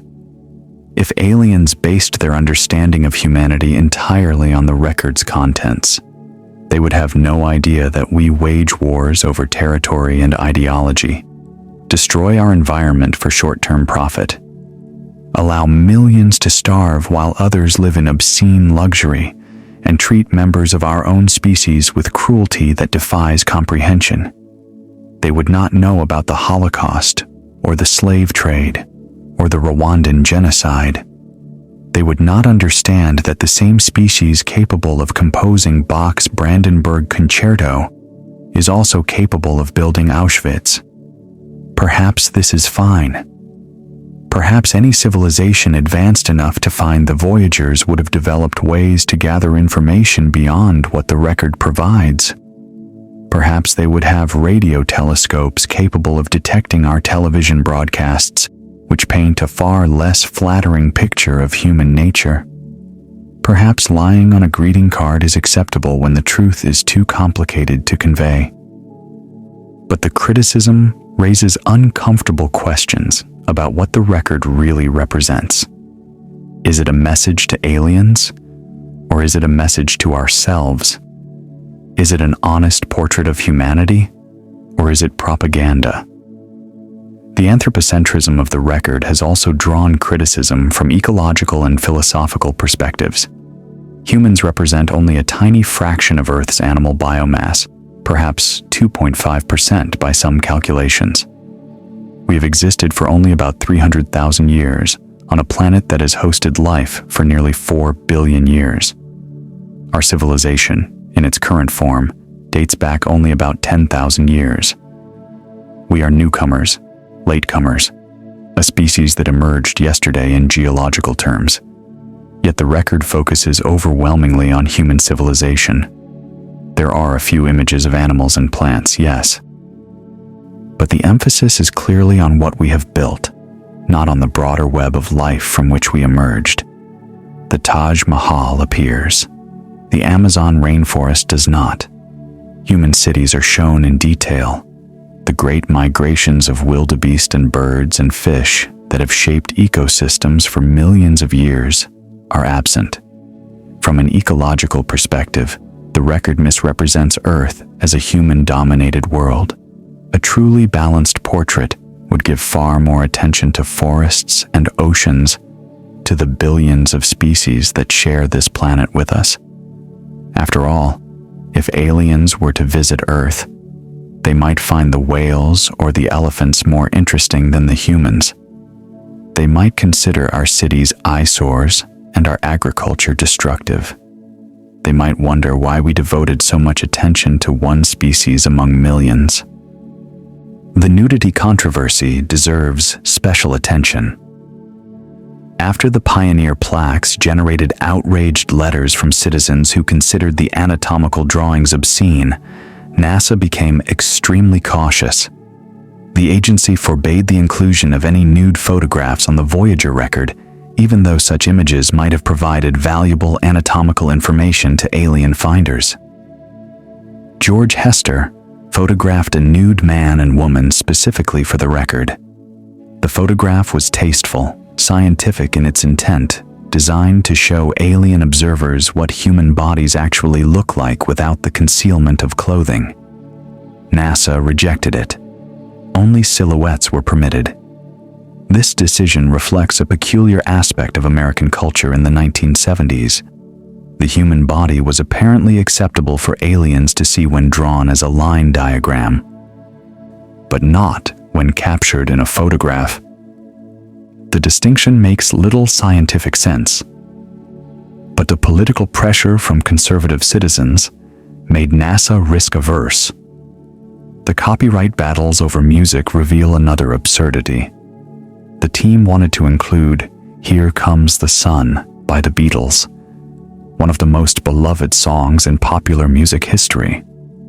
The Beatles themselves reportedly favored the idea, but EMI, the record company that owned the copyright, demanded $50,000 for permission to include the song. The entire budget for the golden record was around $18,000. Ann Druyan expressed her frustration years later. Here's a chance to send a piece of music into the distant future and distant time, and to give it this kind of immortality, and they're worried about money. The irony is profound. A corporation refused to grant permission for its property to be immortalized on a record that might survive for billions of years, all because of concerns about intellectual property rights that will cease to matter the moment human civilization ends. Kurt Waldheim's involvement has become increasingly problematic with the passage of time. When he recorded his greeting as UN Secretary General, no one on the team knew about his wartime activities as an intelligence officer in the German Wehrmacht. The revelation of his Nazi past, which emerged in the 1980s, cast a shadow over his contribution to the record. His voice now travels through interstellar space as an uncomfortable reminder that even messages of peace can be complicated by the histories of those who deliver them. Some scientists have raised concerns about the wisdom of revealing Earth's location to potentially hostile aliens. The pulsar map on the record's cover essentially provides directions to our solar system. If an advanced civilization found the record and decoded the map, they would know exactly where to look for us. The physicist Stephen Hawking famously warned against advertising our presence to the cosmos. "If aliens visit us," Hawking said, "the outcome would be much as when Columbus landed in America, which didn't turn out well for the Native Americans." Others countered that this concern is misplaced. Earth has been broadcasting radio and television signals into space for nearly a century. Any civilization capable of traveling to our solar system would almost certainly have already detected these signals.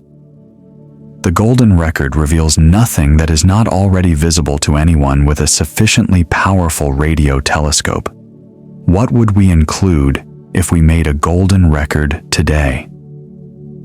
The question invites reflection on how much has changed since 1977. The internet has transformed human communication. Climate change has become an existential threat. Our understanding of gender, race, and diversity has evolved dramatically. A modern golden record might include digital information in addition to analog recordings. It might feature more voices from more cultures, selected through more inclusive processes. It might acknowledge our problems alongside our achievements, presenting a more honest portrait of a species still struggling to find its way. But it would face the same fundamental challenge that Sagan's team confronted: the impossibility of perfect representation. No message can capture everything about humanity. Every selection implies a rejection. Every inclusion leaves something out. The golden record is not perfect, because no message to the cosmos could ever be perfect. It is simply the best that a small group of people could do in a very short time, working with limited resources and unlimited hope. Right now, as you read these words, Voyager 1 is farther from Earth than any object humans have ever created. It is so far away that the mind struggles to comprehend the distance. We can state the numbers, but the numbers themselves become almost meaningless at such scales. The spacecraft is currently over 170 astronomical units from the Sun, approximately 15.8 billion miles away. An astronomical unit is the average distance between Earth and the Sun, about 93 million miles. Voyager 1 is more than 170 times that far.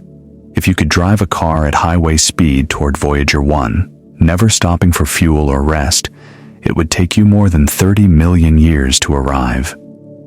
Voyager 1 travels at about 38,000 miles per hour relative to the Sun, covering roughly 1 million miles every day. This is faster than any bullet, faster than any jet plane, faster than the Earth moves in its orbit around the Sun. Yet even at this tremendous speed, the spacecraft moves through space that is so vast that progress seems glacially slow by cosmic standards. At this rate, Voyager 1 covers 1 light-year every 18,000 years. The distances involved are almost impossible to comprehend on a human scale. In November 2026, Voyager 1 is projected to reach a remarkable milestone, 1 light day from Earth. This means that a signal sent from our planet at the speed of light, the fastest anything can travel according to the laws of physics, will take a full 24 hours to reach the spacecraft. Nothing can travel faster than light. This is not merely a technological limitation, but a fundamental property of the universe itself. So when mission controllers send a command at 8 o'clock on a Monday morning, they will not receive Voyager's response until 8 o'clock Wednesday morning. The round-trip communication time stretches to 48 hours. Every conversation with the spacecraft becomes a 2-day wait. Voyager project manager Susie Dodd has explained what this means in practical terms.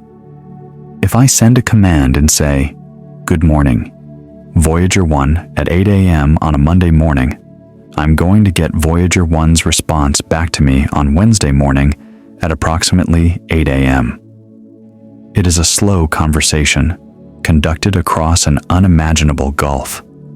Voyager 2, the twin probe that actually launched first, trails behind its sibling at approximately 141 astronomical units from the Sun. It travels in a different direction than Voyager 1, heading below the plane of the planets toward the constellations Sagittarius and Pavo, while Voyager 1 is heading up and out of the solar system. Voyager 2 is heading down and out. If you imagine the solar system as a flat disk with the Sun at the center, the two spacecraft are escaping from different edges, maximizing the different environments they can explore.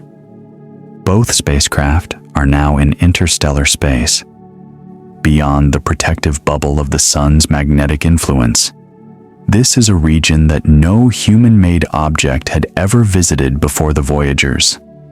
We have sent probes to planets and comets and asteroids, but the Voyagers are the first to leave the Sun's domain entirely and enter the space between stars. The journey into interstellar space was itself a historic achievement. Voyager 1 crossed the heliopause, the boundary where the Sun's influence gives way to the interstellar medium, on August 25, 2012. Scientists confirmed this crossing after analyzing data showing that the spacecraft had entered a region dominated by particles from outside our solar system rather than particles from the Sun. Voyager 2 followed on November 5, 2018.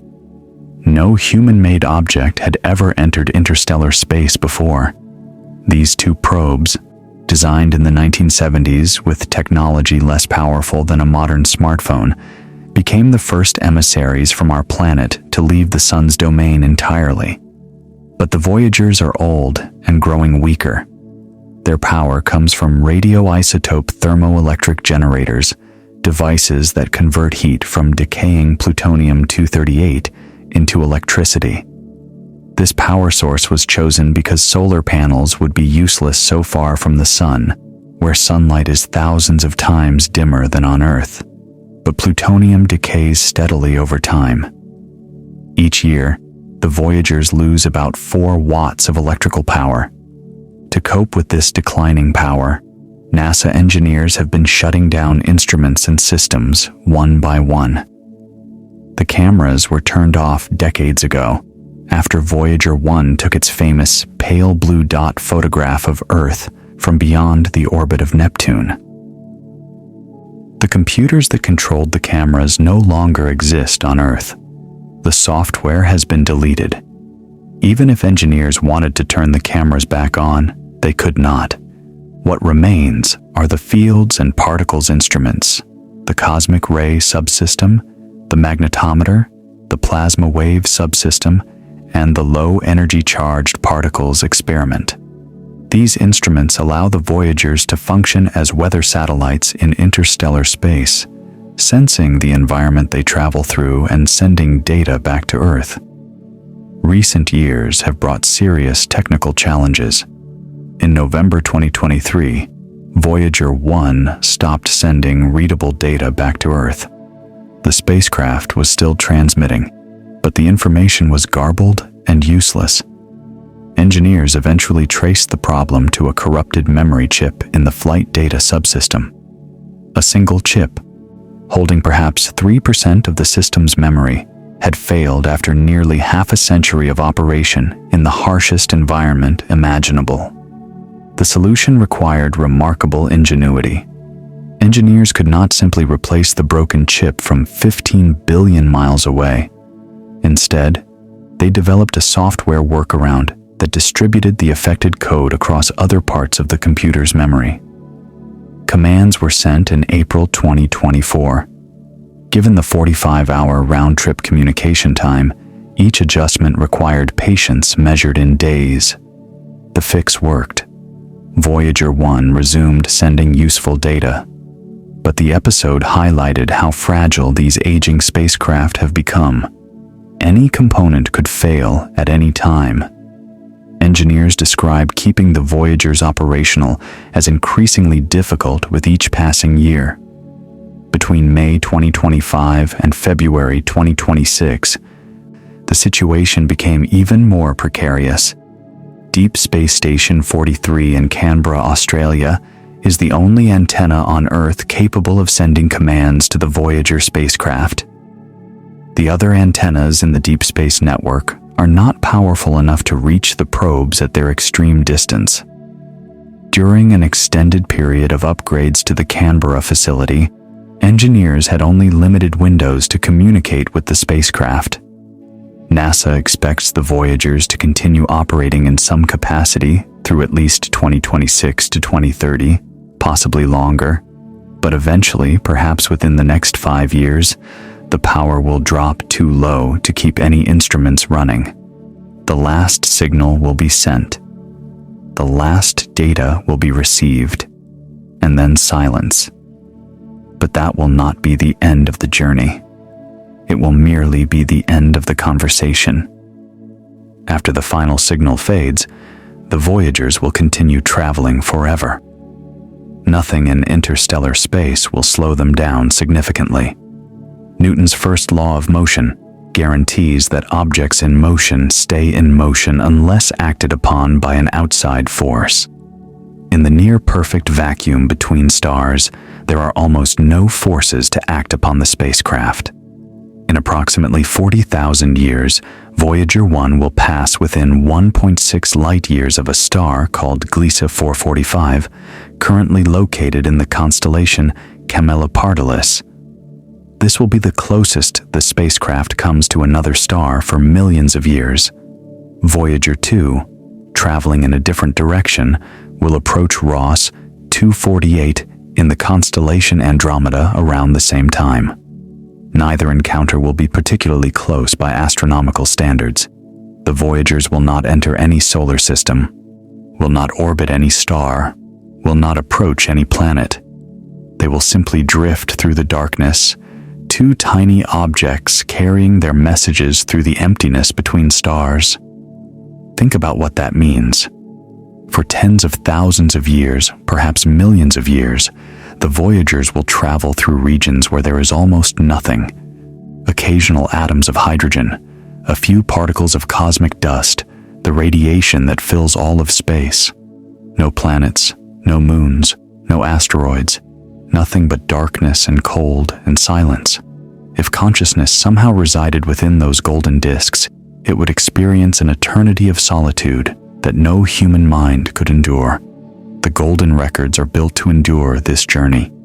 Scientists estimate that the records could survive for hundreds of millions of years, possibly as long as 1 billion years. In the cold vacuum of interstellar space, the metal will not rust because there is no oxygen to cause corrosion. The grooves will not wear down because there is nothing to rub against them. The gold coating will not tarnish because there are no reactive chemicals to attack it. The information encoded in those grooves will remain readable, in principle, for longer than complex life has existed on Earth.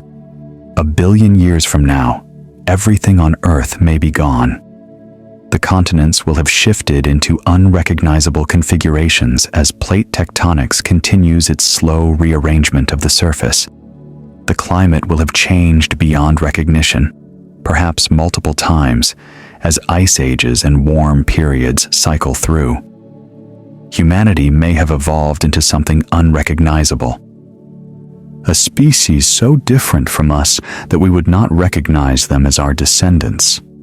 Or we may have spread to the stars ourselves, establishing civilizations on planets circling distant suns, becoming the starfarers we imagined when we launched the Voyagers. Or we may have vanished entirely, destroyed by our own weapons or our environmental damage or some cosmic catastrophe, leaving no trace but the ruins that time will eventually erase. But the golden records will still exist. They will still carry their message through the void. They will still hold the sounds of Earth's surf and thunder, the music of Bach and Blind Willie Johnson, the greetings in 55 languages, the brainwaves of a woman in love. Long after the last human has died, long after the last memory of us has faded, the records will speak for us. Carl Sagan understood this when he wrote about the records. 1 billion years from now, when everything on Earth we've ever made has crumbled into dust, when the continents are changed beyond recognition and our species is unimaginably altered or extinct, the Voyager record will speak for us. That is a strange kind of immortality. Not the immortality of consciousness, of continued experience, but the immortality of a message. The words you spoke on Tuesday become echoes that fade by Wednesday. The buildings you construct will crumble within centuries. The civilization you belong to will rise and fall within millennia. But a message sent into space can last forever, or as close to forever as anything in this universe can come. Whether anyone will ever hear that message is another question entirely. The odds are heavily against it. Space is vast beyond comprehension, and the Voyagers are tiny beyond measurement. The chances of any other intelligence happening upon them, even over billions of years, may be essentially zero. They may drift through the darkness forever, carrying their sounds and images to no one, a message in a bottle that never reaches any shore. But the sending matters. The act of creation matters. The hope matters. The golden record captured the public imagination from the moment it was announced. Here was something unprecedented in human history. A message from Earth to the cosmos, a greeting card sent to addresses unknown, a bottle thrown into the largest ocean imaginable. People who had never thought much about space exploration suddenly found themselves caring deeply about what music would represent humanity to potential aliens. The concept was immediately accessible in a way that most space missions were not. You could argue about whether the Mars Viking landers were worth the expense, or debate the scientific value of studying Jupiter's moons. But the golden record was different. It asked questions that everyone could engage with, regardless of their scientific background. What would you put on a record to represent humanity? What music deserves to travel forever through the cosmos? What images show who we really are?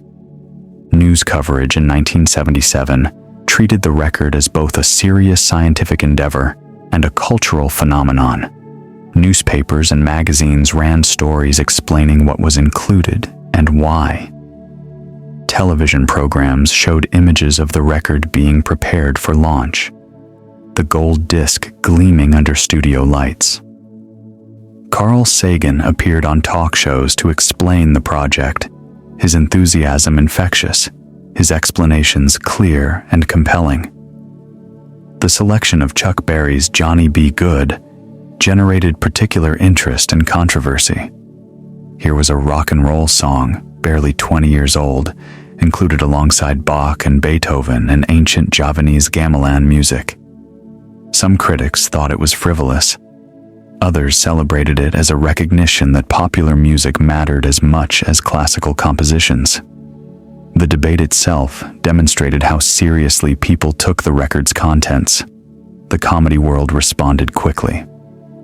On April 22, 1978, Saturday Night Live aired a sketch called Next Week in Review.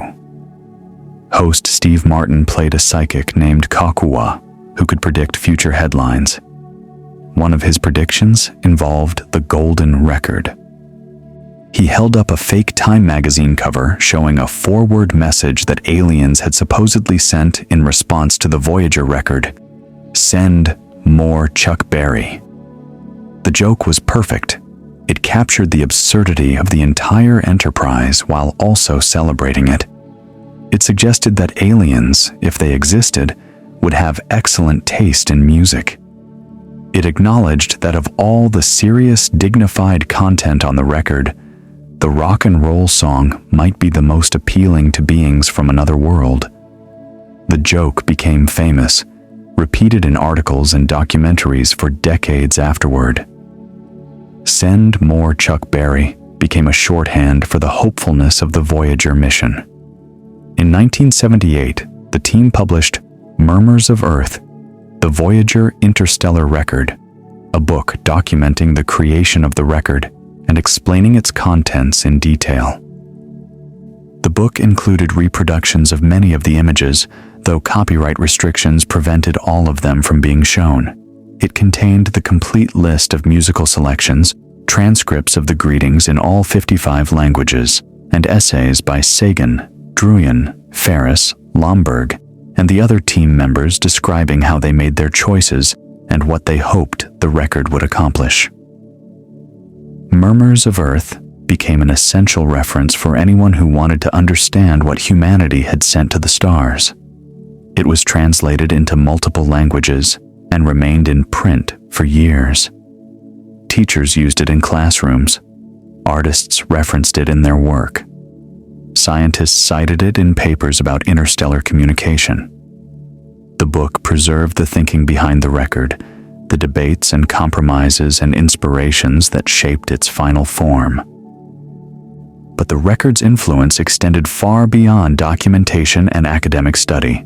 It seeped into popular culture in ways both obvious and subtle, inspiring artists, filmmakers, and musicians for decades to come. Star Trek. The motion picture, released in 1979, just 2 years after the Voyager launches, featured a plot clearly influenced by the Voyager missions. The film's antagonist is a vast alien entity called Voyager that threatens to destroy Earth unless it can find its creator. The reveal at the climax shows that Voyager is actually Voyager 6, a fictional NASA probe that had been captured by a machine civilization somewhere in the galaxy.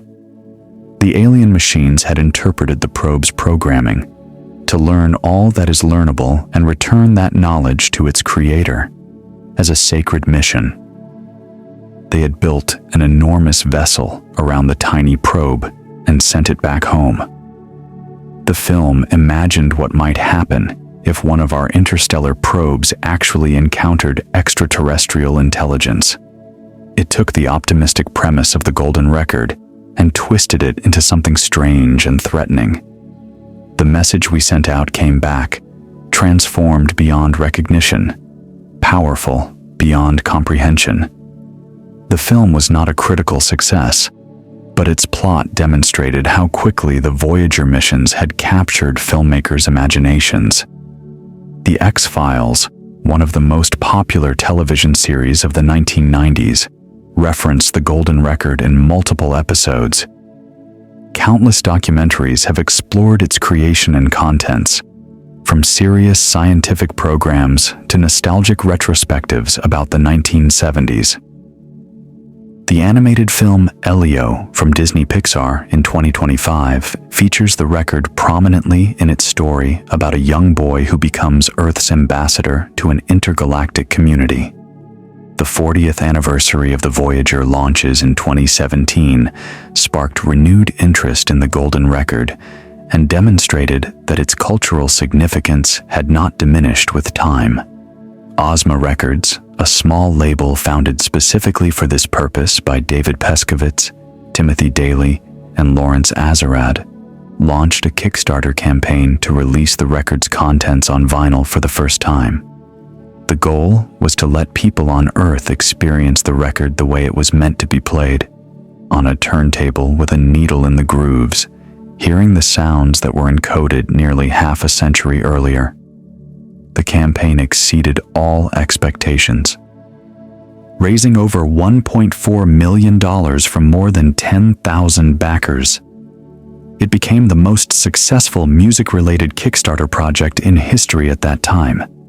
Clearly, the golden record still resonated with people 4 decades after its creation.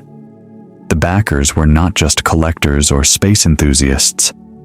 They were people who wanted to own a piece of something that mattered, something that represented the best of human aspiration. The resulting box set was a beautiful object in its own right. It included 3 gold-colored vinyl LPs pressed from the original recordings, a hardcover book featuring all the images encoded on the record, photographs from the Voyager mission, and commentary from Timothy Ferris, who had produced the original audio. Grammy-winning engineer Bernie Grundman, who had mastered classic albums from Michael Jackson and Prince, remastered the audio from the original source tapes. The attention to quality reflected how seriously the team took the project. In January 2018, the Voyager Golden Record 40th Anniversary Edition won a Grammy Award for Best Boxed or Limited Edition Package. The announcement was surreal.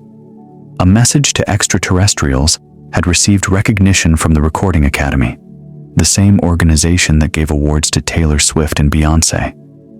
It was perhaps the strangest Grammy in history, awarded to a record designed to be played by beings who might not have ears, might not have hands to operate a turntable, might not exist at all. In classrooms around the world, the golden record has become an educational tool unlike any other. Teachers use it to spark discussions about science, art, philosophy, and social studies. Students debate what they would include if they were making the record today.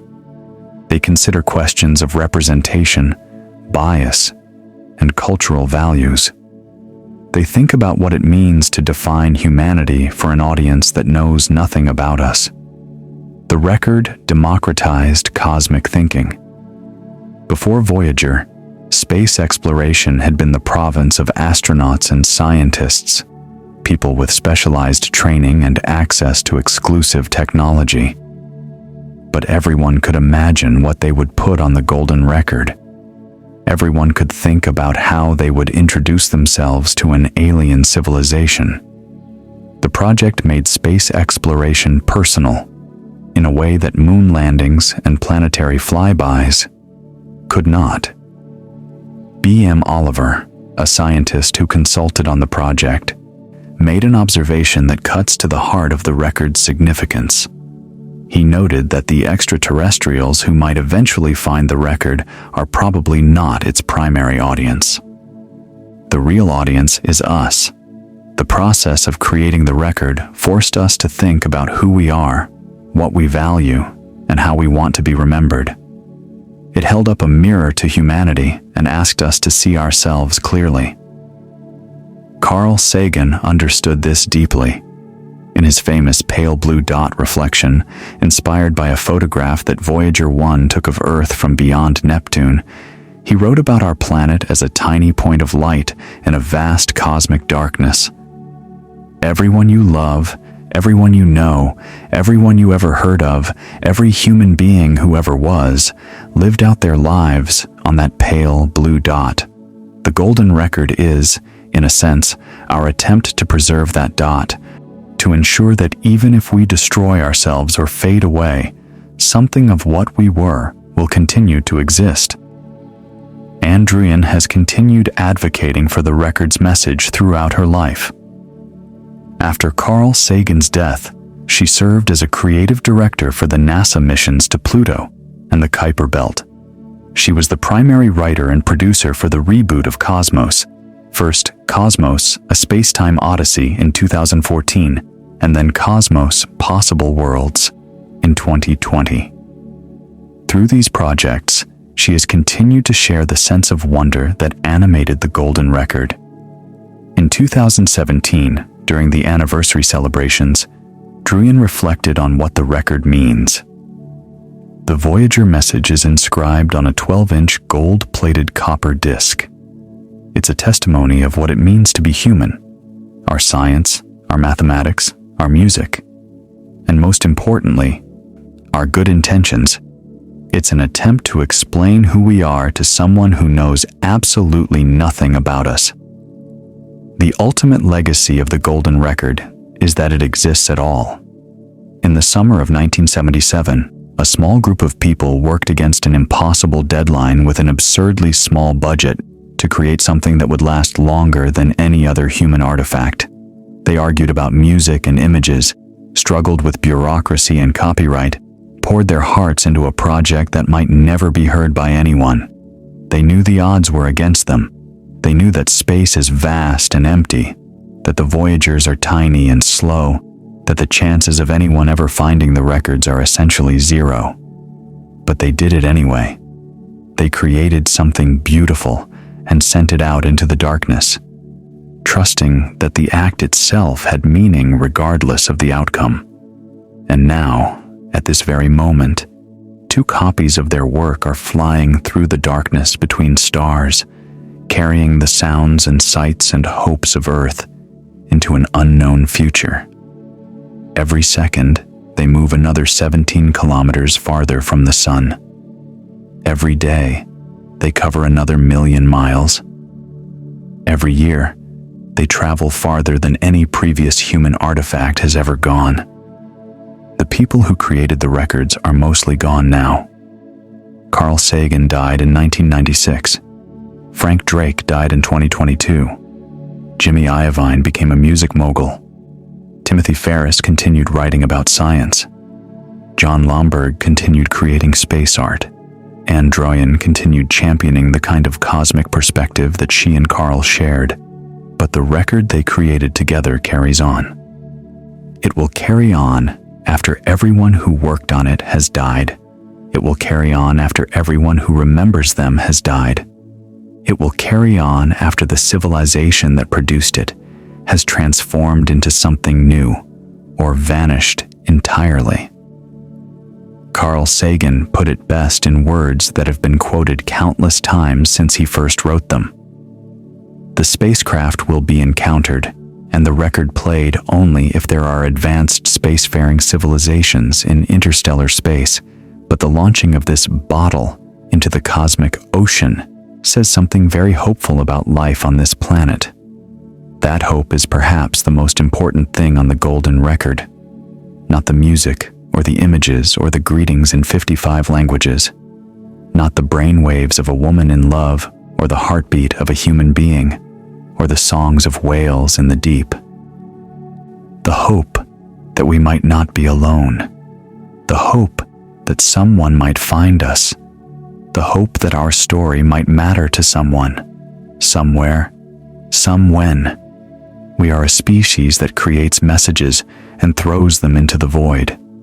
We have done it with cave paintings and with books, with radio broadcasts and with space probes. We cannot help ourselves. Something in us needs to reach out, to connect, to tell our story to anyone who might listen. The golden record is simply the farthest we have ever thrown. Whether the throw reaches anyone is beyond our control. What matters is that we made the attempt. What matters is that we looked up at the stars and imagined that someone might be looking back. What matters is that we created something beautiful and set it free. The record continues its journey, carrying our dreams into eternity. May it find the audience it deserves.